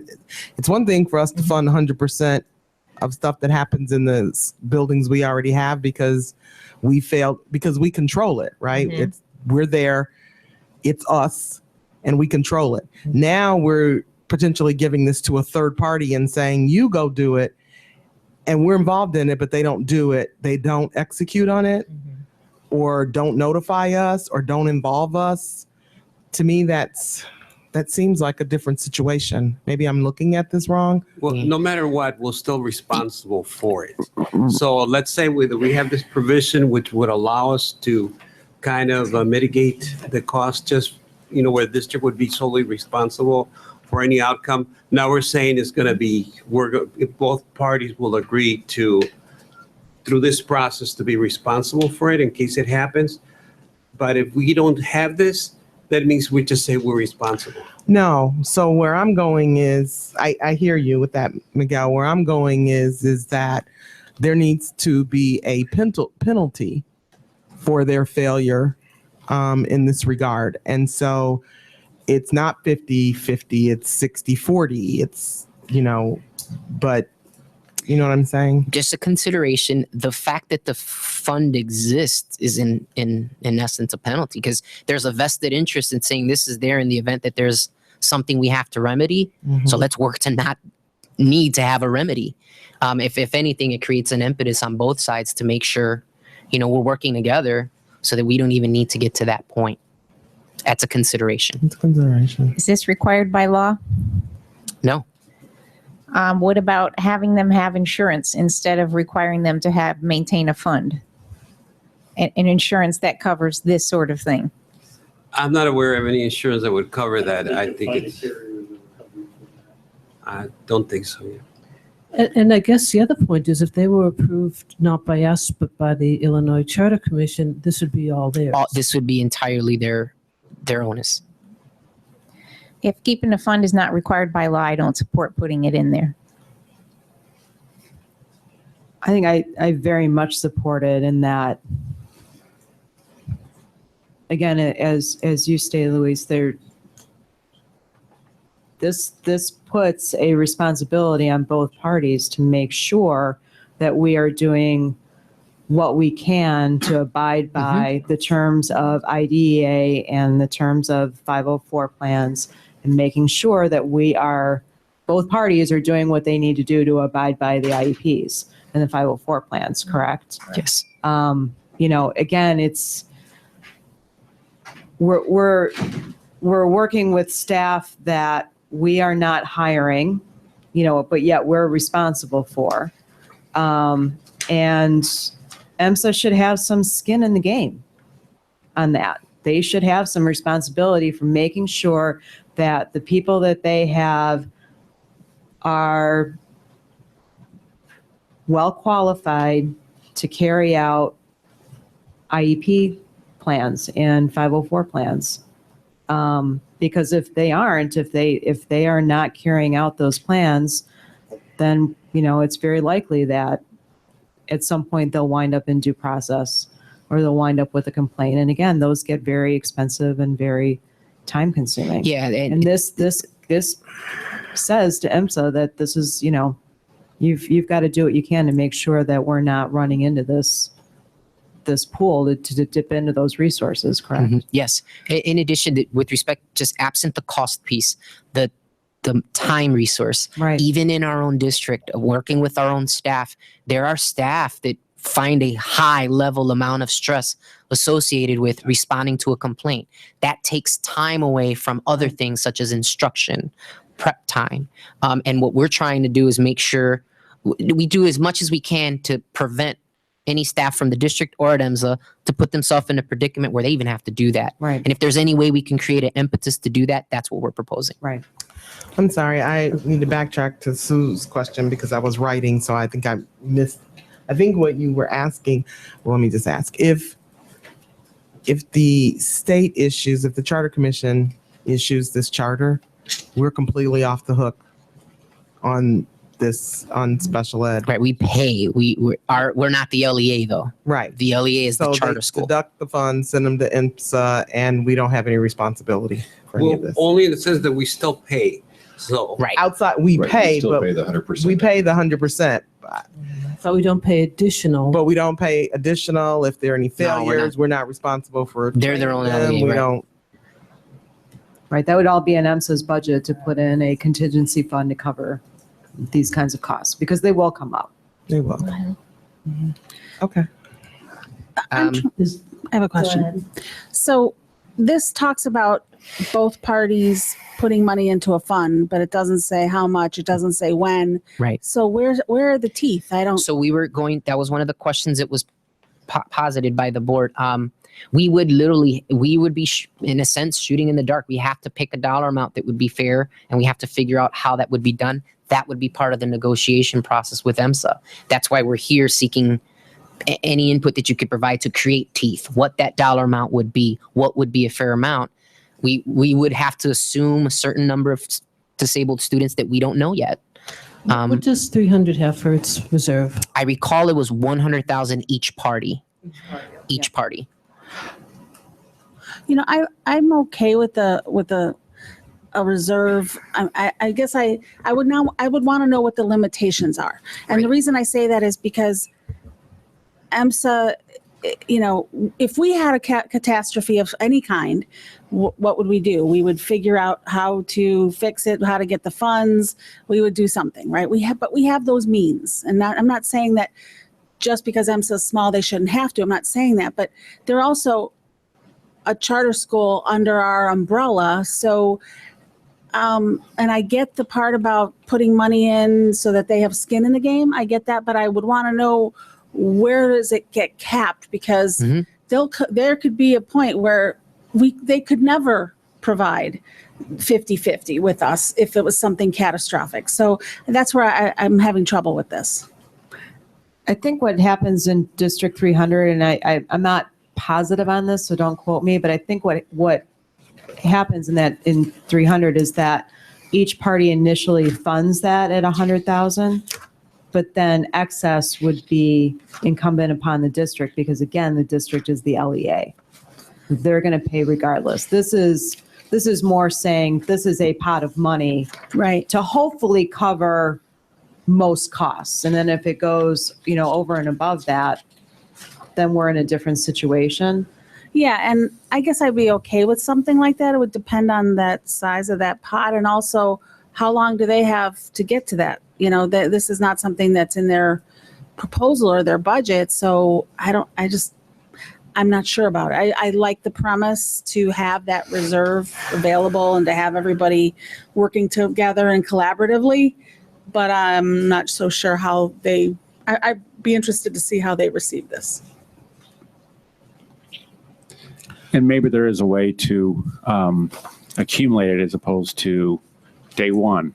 Yeah. There's ways. I think that's going to have to be a discussion because I can see this being very prohibitive, but useful, but prohibitive. So it's got to be a balanced approach, I think. Yeah, I think the intention is to discuss it, but the real intention is to never have to use it. Agreed. I think I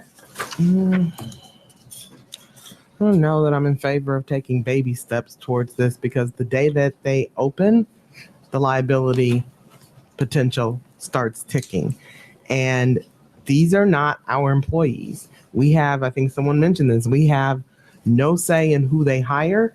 We are not, we have no say in how they're disciplined. We have no say in how they're managed. And so to just say,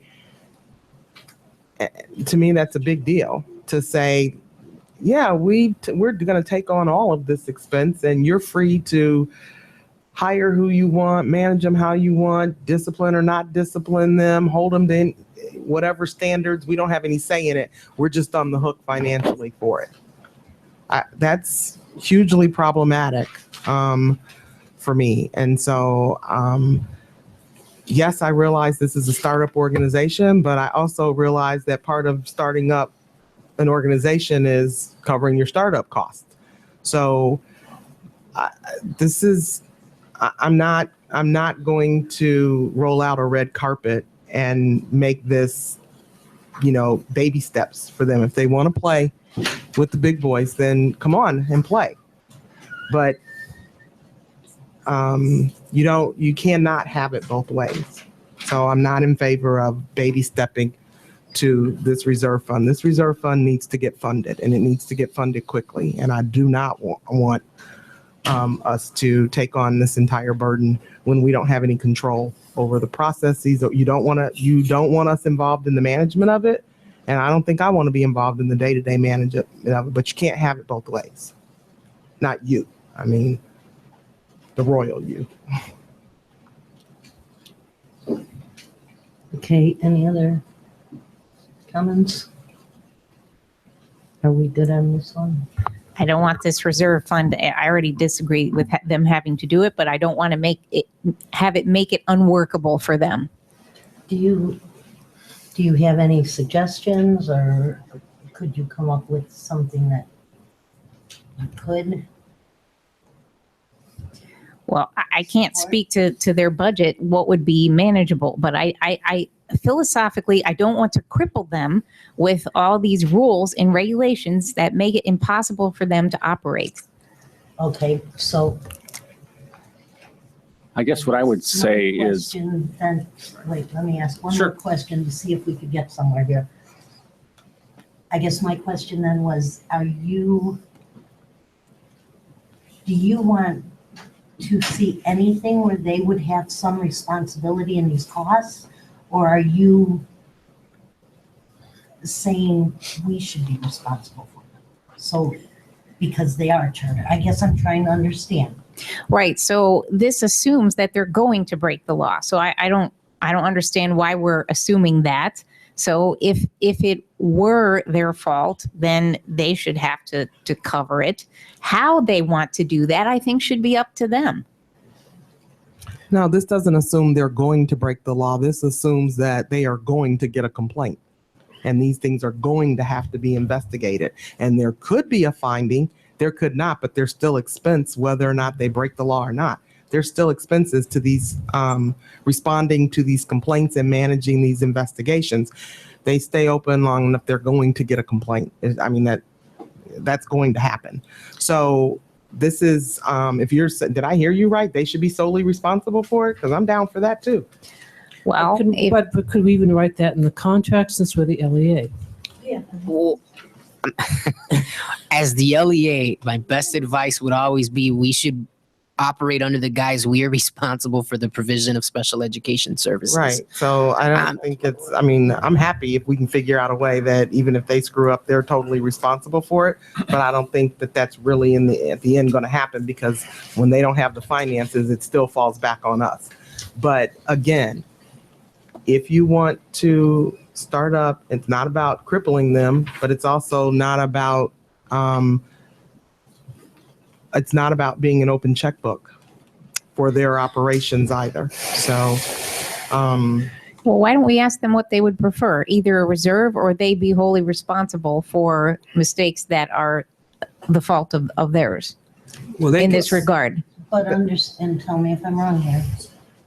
If something were to happen and they did not have the money in their budget, we have to the do it. responsibility would still fall back on us. Regardless of what they want. So this reserve is important, even if they say, oh yeah, we got it, we'll take on full responsibility.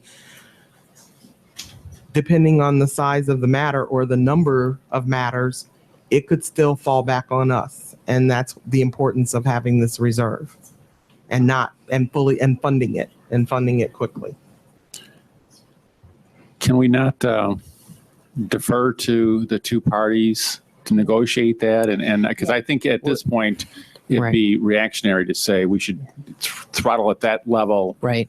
I think that this is something that's important. I would agree with everyone that has spoken here, but. And I've not heard I haven't heard anybody say absolutely no.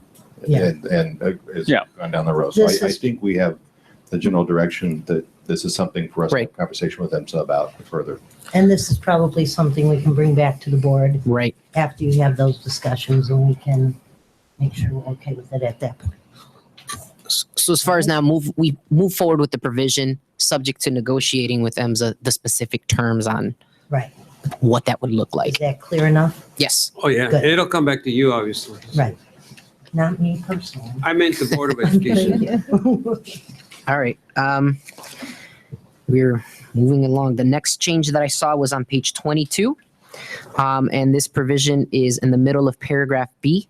And it changes the provision, the time frame there from 90 days to 60 days. To give it context, unless otherwise agreed by the parties and notwithstanding anything to the district's official and anything to the contrary in this section, the district shall provide written notice to the charter school of the district's official decision indicating whether and upon what conditions the district is willing to renew the charter of the charter school, including any modified terms proposed by the district no less than 60 days prior to the expiration date of this agreement.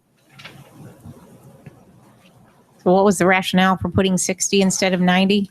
It just allows us with more flexibility, the district, to do what we're required to do. So it says no less than 60 days, so it could be 90 days, but it could take us to up to 60. Yeah, up to 60. So it gives us a 30-day addition to think that through, have discussions on what would be best for the district and the charter school. To the benefit of the Board of Education. To the benefit of the Board of Education. But for their planning horizon, 60 days is not, I mean, if we say, oh, by the way, you no longer have it, is that what we're talking about here? Renewing their charter? I'm sorry. Providing them notice, yes. Yeah. So it's, Luis, could you? Yeah, I'll read it again. Unless otherwise agreed to by the parties, and notwithstanding anything to the contrary, the district shall provide written notice to the charter school of the district's official decision indicating whether and upon what conditions the district is willing to renew the charter of the charter school, including any modified terms proposed by the district no less than 60 days prior to the expiration date of this agreement. In the event that the district fails to render a timely decision, so again, this is us, giving them notice of what we're going to do. I think 60 days is not enough, and I would prefer it be left at 90. So it could be 120 days. This is no less than 60 days. So we are looking at, for us, this is pretty simple. You are our clients. The Board of Education happens to be our client, and we got to look after your best interest. This just would allow you more flexibility to do what is required. But it doesn't mean that you cannot do it before that time. We could. So this is a provision that benefits the board. Comments? I support it. I don't.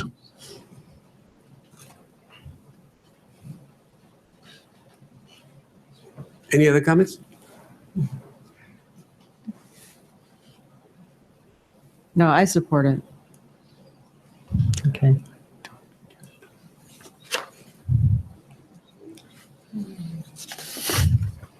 I have to be honest, I don't understand this one. I missed It's- something. I'm sorry, it's page 22, paragraph B. And it's the section of the charter school that deals with the renewal of the charter and or failure to renew. You sort of give yourself a way out at the beginning of that sentence, don't you, when you say unless otherwise agreed to by the parties? So couldn't the parties agree that it is going to be 90 days? Yes. 120 days or? The provision allows for that. But again, as to Mr. Rodriguez's point, that's not to say that this work couldn't be done way in advance. So I'm going to suggest, since there is some kind of split here. actually, can I remedy the split? Sure. So have we set the expiration date of the agreement? We Mr. have Rodriguez? somewhere, but we haven't. Yeah, hold on. Sorry.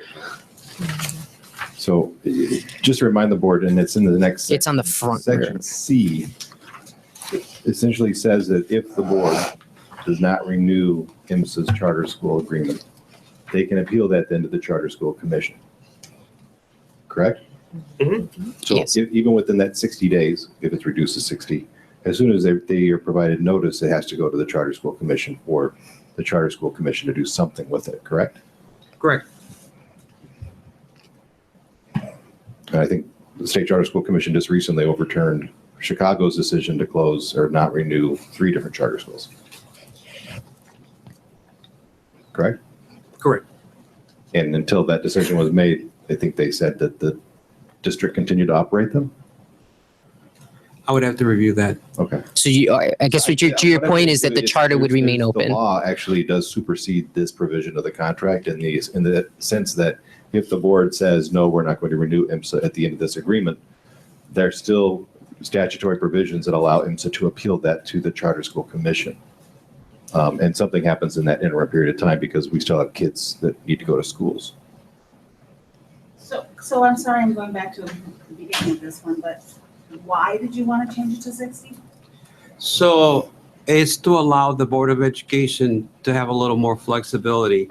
If the board, let's say that the board's involved in labor, whatever, some kind of a crisis, and they don't complete what they're supposed to within 90 days, they have at least 60 days. So not that they don't have, not that you cannot do it like you can do it 120 days before, but it just will give you the flexibility. If you don't want that flexibility, that's okay too. I mean, we can change it back to 90 days. I'm going to suggest that since there is differences of opinion, you talk to IMSA. Talk to IMSA. And see what their thoughts are on it, and I mean, this was their language, wasn't it? The 90 day. 90 days was theirs. Yeah, I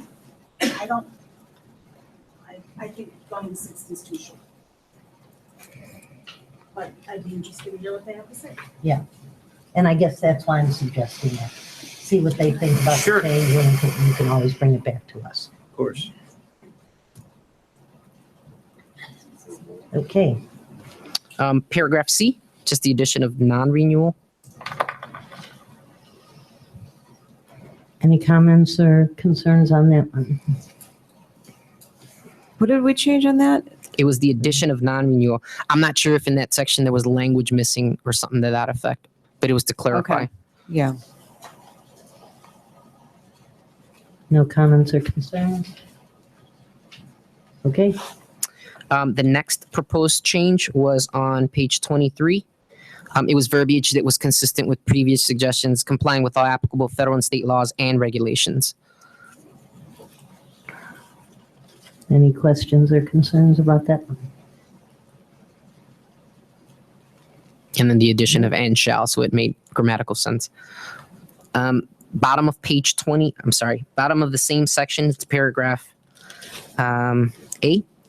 If it's an addition of a new paragraph that reads, in the event of a charter revocation, in the event of a closure of the charter school for any other reason, charter school representatives will work with district staff to ensure students are properly transitioned back into their neighborhood schools. In the event the charter school must be closed for reason other than revocation, charter school representatives will provide district administration at least 90 days prior notice of said closure. I would, the very last part of the, for closure other than revocation, will provide district administration at least 90 days prior notice, or as soon as is practicable. Like if the health department came and shut them down, I don't know, they don't have 90 days to give us, right? So What are the reasons for the 90-day provision is to allow the, appropriate, proper transition of the students into, 'cause Right. We gotta like take them from there. absolutely. And But this is for other than a revocation. So what if they have less than 90 days notice? I mean, I don't need to negotiate. Yeah, so your language addresses that, like in the event of so this provides a provision in the event of if it's If they practicable. have 90 days notice, they need to give us 90 days notice. If they don't have 90 days notice, they need to give us what they have. Okay. I don't know if there was any discussion. Anything else? I agree with that. That's a good point. Any other? Okay.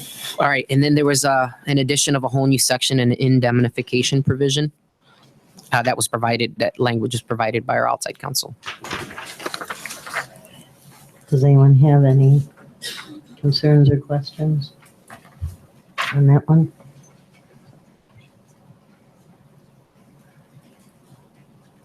Are we all okay with it? Reading it? Reading it. Okay, I'll give you a minute. How about you read it out loud? Sure, I'll read through it. Indemnification. To the fullest extent permitted by law, the charter school shall indemnify, defend, and hold harmless the district, its members, officers, employees, agents, affiliates, and representatives, past and present, parenthetical, collectively the district indemnities, close parentheses, from and against any and all liabilities, losses, penalties, damages, and expenses, including costs and attorney fees arising out of all claims, liens, demands, suits, liabilities, injuries, personal or bodily, of every kind, nature, and character arising or resulting from or occasioned by or in connection with 1, the possession, occupancy, or use of the property of the charter school, its facilities, students, patrons, employees, guests, or agents. 2, any act or omission to act, whether negligent, willful, wrongful, or otherwise, by the charter school, its faculty, students, patrons, employees, guests, or agents. 3, a violation of any law, statute, code, ordinance, or regulation to the extent applicable in Illinois public schools by the charter school, its faculty, students, patrons, employees, subcontractors, guests, or agents, and or any breach, defaults, violation, or non-performance by the charter school of any term, covenant, condition, duty, or obligation provided in this agreement, including but not limited to the accountability plan. This indemnification shall not apply to the extent that any loss results from the negligence, willful, or wrongful act or omission of any district indemnity or from any act or omission of the charter school required by law or this agreement. B, this indemnification, defense, and hold harmless obligation shall survive the termination of this agreement. Any indemnified I think this is part, I can't tell from mine. Shall have, you should be able to see it on your end though. Shall have the right at its own expense to participate in the defense of any suit without relief, I think it says. Relieving, I think. Relieving the indemnifying party, thank you, of any of its obligations hereunder. And I apologize, in my printout copy, I can't see because of the watermark. Any indemnified party, so that last sentence. Yeah. Any indemnified party shall have the right. At its own expense to participate in the defense of any suit without relieving the indemnifying party of any of its obligations hereunder. So I have a question. Sure. If we're adding this indemnification provision, then why do they have to have a reserve? This is a little bit different. For example, it may cover a case where you have a teacher who, it is so hypothetical, of course, not that it's going to happen. Let's say had sex with the student and there's a big loss of this file. Obviously, it's going to be filed against this district. This standard indemnification clause would, to whatever degree, would protect us from that. So there's a lot of different things. How that the special ed is totally kind of separate. This is for a lot of other things that could happen. But the language seems to include everything. So whatever, including special ed. Okay, so you could put in the beginning, Louise, except as otherwise provided herein. So that would take care of that, yes. Yeah, I gotcha. So I would suggest the board members, to the fullest extent permitted by law, parentheses, except as otherwise provided herein. Okay, anything else on this one? Okay. And then I believe the next proposed change is the last one. And that is page 26, and it is a provision for dispute resolution. And it reads, would you like for me to just read it out? Or okay. If a minor violation or dispute arises between the parties relating to the interpretation or performance of this agreement, designated representatives of each party who shall have the authority to resolve this dispute shall attempt in good faith to negotiate or mediate a resolution of the dispute. If the minor violation cannot be cured or the parties cannot resolve the dispute after good faith effort, the district shall evaluate the effect of the violation and or dispute on the charter school's ability to perform against the accountability plan and the terms of this agreement. The district shall, in its discretion, implement relief permitted under its accountability plan, its intervention policy, and I think it's or pursuant to another provision of this agreement. Notwithstanding anything to the contrary in this paragraph, both parties shall continue to perform their obligations under this agreement in good faith during the resolution of such minor dispute, unless and until this agreement expires or is terminated in accordance with the provisions hereof. So the purpose of this is to try to resolve things internally without resorting to the Illinois Charter School Commission or anything else. It's a way to, if there's minor differences or issues, is for both parties to make sure that both parties get involved in the resolution of those issues. Am I correct? Yes. Someone's got to say yes. Right? Yes. I think Veronica has something. Yeah, I just, I'd be curious to see how EMSA responds to this, because I feel like it, and I'm not an attorney, so I just feel like it's written in our favor, and I hope it's more mutual than that. I don't know how to say that. So I'm curious to see how EMSA will respond. I would agree. I think it doesn't, I appreciate that we do need to have a dispute resolution, but I don't know where, if the dispute is favors the district, then there's nothing for the district to do. But if it favors or doesn't favor EMSA, they're out of luck.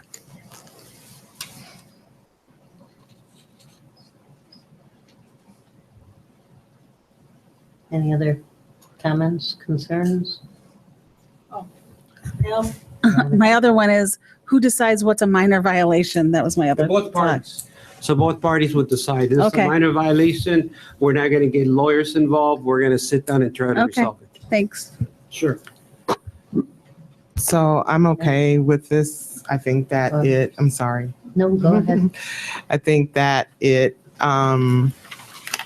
anything, I mean, I'd like to see it have more teeth, but it's fine. I think it requires both parties, we decide this is a minor violation, we agree to come together and work it out between the two of us. If we can't work it out, then we're going to look to the accountability plan and whatever interventions or remedies are in there, and we'll go forward from there. So it requires us to come and sit down and talk to each other and try to work it out informally. I don't know how much more mutual it can get than that. Okay, any other questions, concerns? I'd like to know when the next negotiation with IMSA is planned, or next meeting with them. And I'd like to propose to all my fellow board members that 1 to 2 board members could observe if they would so like. Well, we always we do that with all negotiations, and I don't see, for collective bargaining, if we had people observing, not participating, but you're saying observing. I mean, I'll certainly follow with the direction of the board. I just wanted to clarify, for collective bargaining, we have. Well, and This- that's what I meant. But We for have done contract that. negotiations, we historically not, but whatever the board would like. Of course, we'll follow. Okay.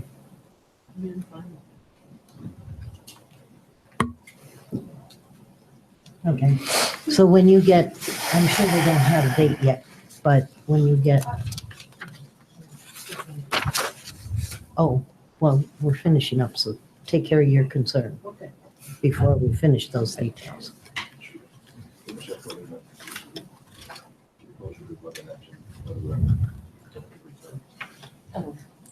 Okay. I want to go back. Okay. All right, no, let's do that. Let's do that. Does anybody have any comments about observing? I think it'd be nice to just have the opportunity, not necessarily to participate, but just observe.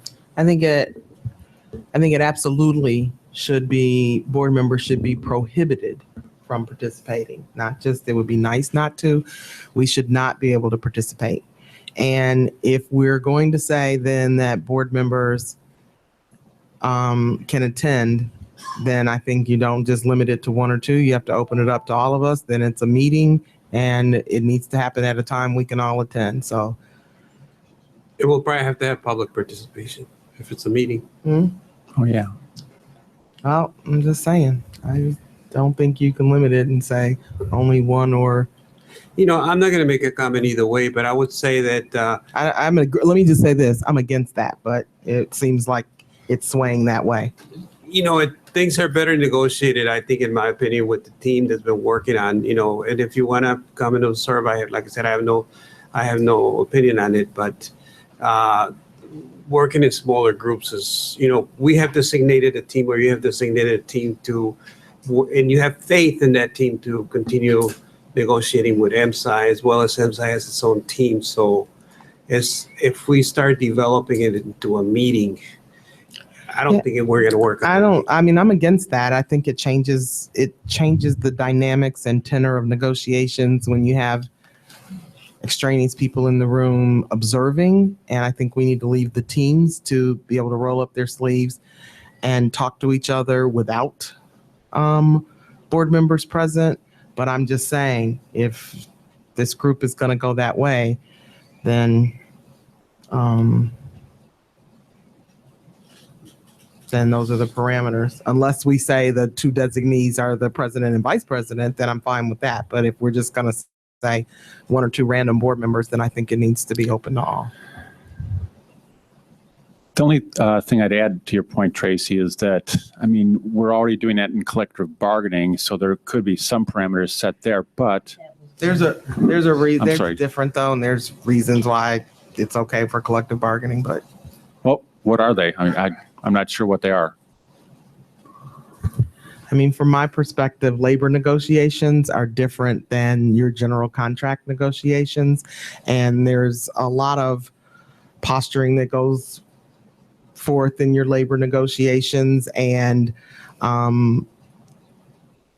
it's just a different flavor of negotiations. And traditionally, there are 30 people in the room. That's not what happens outside of labor negotiations. Typically, you don't have hordes of people in your contract negotiations because it does change the flavor and tenor of the negotiations. I'm not saying that it's illegal to do, so we can decide to do whatever we want to do. Right. So I'm not saying that at all. I'm just saying that if we're going to, I disagree with having us in the negotiations, but if we're going to, then I'm saying unless we're designating it's the president and vice president, then I think that it should be open. The other thing I would add to that is that I would like to be kept current with what the process is, as opposed to just before the meeting and say, well, we discussed that, we had that. I would like to know what the counterpoint of any specific factor is, as opposed to, he said, she said kind of a thing. I'd like to get more current on it. I guess I would like to know the reason why we would want board members there to observe. If they're only observing, what do we hope to gain from that? Just knowledge of how the experience go, how the conversation between EMSA and us is going, that kind of thing. And I'm definitely not against having it be public with all of us and them on the other side of the table. We can make the negotiations public I'm for more transparency. So if we want to do that, that's fine with me.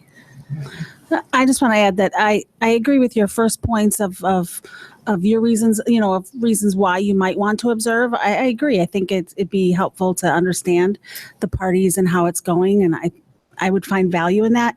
I'm not for opening it up to a big meeting and having us all there simply because of the time involved and I think we will muddy the waters, and I think it would delay the getting to a resolution. I want this to happen. I want them to come to an agreement. It's both sides to come to an agreement. And I think if we add more people, it'll just, I don't want to go there. So, but I would like to see the process. And one of the reasons I feel this way is specifically because we voted against the recommendation of administration. And I understand that administration is doing what we're asking them to do. But it's one of those situations where this is unusual. Usually we don't mandate to our administration to go against what they recommend. And that's one of the reasons I think it would be interesting to see how it has evolved. How is that negotiation going? So, and to be transparent, that's why, in speaking with Board President Smith, we had the notion of this meeting. I mean, ideally, collective bargaining with the teachers union or with any other union, we can discuss things like this in closed session. Once you get outside of the public hearing for this particular proposal, everything has to be done in open if the board's participating. And because it was uneasy when, even though our recommendation was to continue working on a final proposal, that's one of the reasons for having this meeting. So we're being very transparent with the contract, where we are, to make sure we have board support before we actually sit down. And I appreciate that.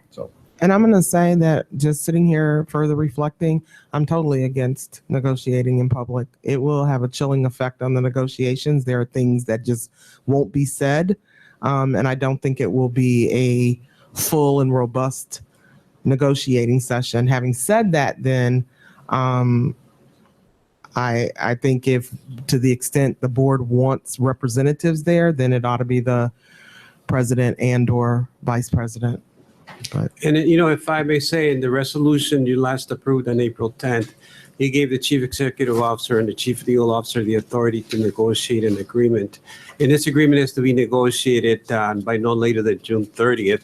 I personally see a meeting once or twice with EMSA, perhaps just once, and just getting it done and coming back and reporting to the Board of Education. The board has to has to decide on the contract. I would say probably by no later than June 19th. So we are limited in the time that, a lot of, we gotta deal with EMSA schedules plus our schedules, and that's all I can say. That's all I want to say.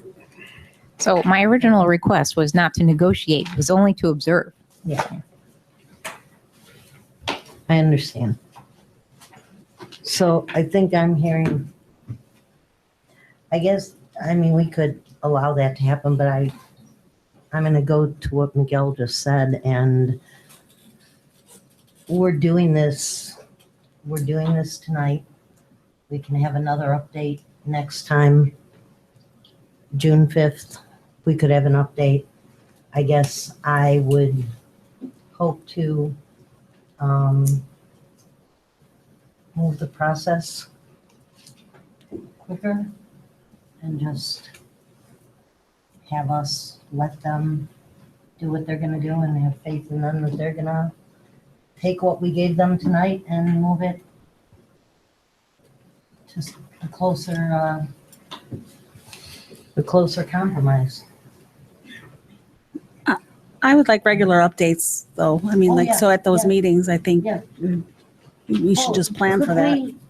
Could we do this? This is all new.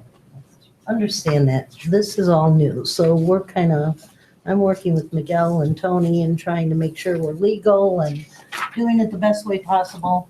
But would it be possible after you have a negotiation session for you to just send us out an update on it Sure. and let us Unless, know? Mr. Sanders, is that okay with you? I just want to make sure that there's nothing legal in it. And then we would have to remember, we read it and don't reply all. It is, right, it isn't, right, and it's not like we're gonna be meeting constantly. Right. I see before June 5th, probably a meeting, at most 2 meetings, and we'll certainly report to you on June 5th. And I think they have a pretty good idea of what kind of a contract is coming back their way. So maybe. Yeah. So does that sound acceptable? I would prefer the observation option, but it sounds like I don't have support for that. But so I will look forward to getting the update. Okay, can we do that? All right. Now can we go back to you had something I had back in the something. contract. Yes. Page 16. I guess it's 6N, out of district placement. The district will be responsible for the costs associated with any out of district placement of charter school students due to discipline concerns. Pardon? No, I'm sorry, and your question is? It's 16, it's N, page 16. So if they expel someone for discipline reasons and they get placed privately, we would be responsible for the costs? Is that what this is saying?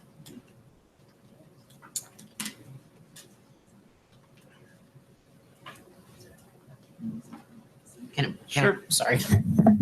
The way I read that, Board Member Kerr, so the out-of-district placements for discipline. So again, we'd be dealing with a very young population. It's hard for me we did not make any updates to the As long as we section. have our student code of conduct, right, but if we don't, then I have real concerns about this. Right. So that is one of those areas I think that when we have the discussion about discipline and there's the input from what the principal would be suggesting, we would probably have to revisit this because I don't envision that being an outcome via our student code of conduct for discipline. Right. But I agree with Sue. I think we have to flag this because. Oh, yeah. Right. I agree. Unless they're following our code of conduct, so then I know this is not an issue, then it's an issue. Mm-hmm. It's a huge issue. We'll work accordingly. We'll modify it or change it or delete it. 'Cause I'm not sure it's necessary anyway. Yeah, we'll make a note. When it rolls up to 8th grade, and we do have 8th graders that for discipline purposes will come here to our program. This just says that we bring them back in and put them in the program, correct? No, this talks about an out-of-district placement. So we say, Essentially, no, I think sense is correct in the sense that out of district could be you're out and now you're going to ROE or you're going to, ombudsman. So you're no longer in our regular schools. Yeah. Gotcha. Yes, We can review that though. we made a note. Okay, is there anything else? Good catch. Go ahead. I just want to clarify then that one of the things that are still up for negotiation is that credit or reimbursement or whatever we're terming it, that is going to eventually then pay for the special education services that we are like the collateral negotiating fund, that right? amount. Yes, Okay. that's all in here. The extraordinary expense fund is what you're referring Well, no, not that. I mean, the amount that we're reducing. The allocation, yeah. The allocation, Yes. correct. That we're still negotiating the amount of that. Yeah, that's one of We're our, going to negotiate the amount. Okay. Anything else? I just wanted to clarify for the sake of no surprises.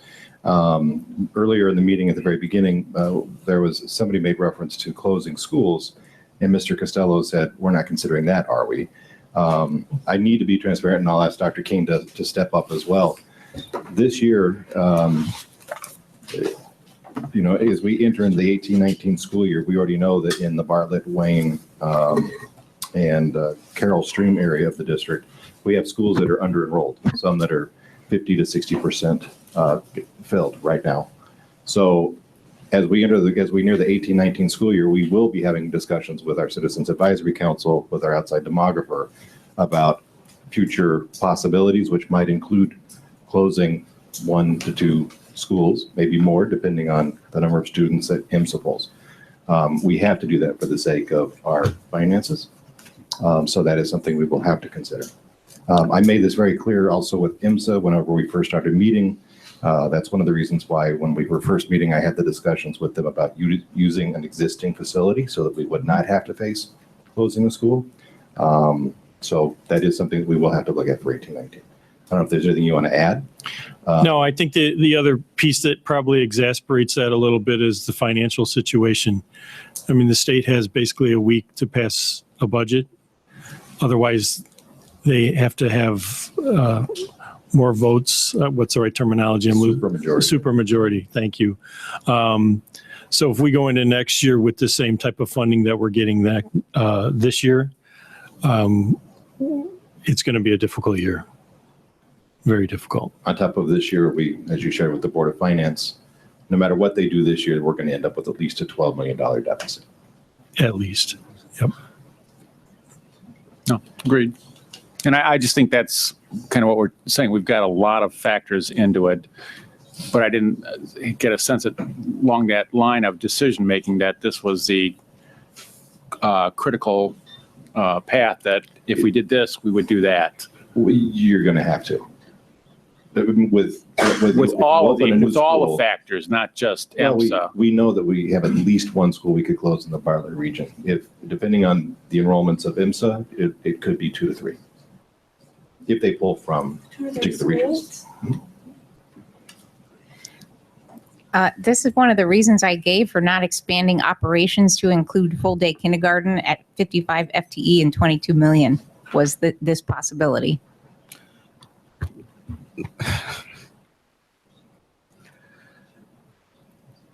Okay.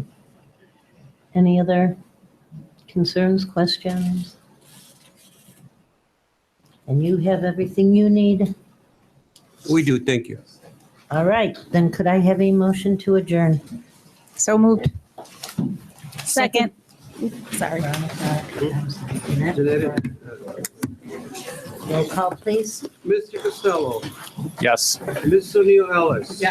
Ms. Kerr. Yes. Ms. Nolan. Yes. Ms. Owens. Yes. Ms. Ward. Yes. Madam President. Yes. You can move it.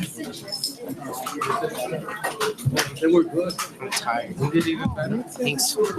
Now we got to do the next piece.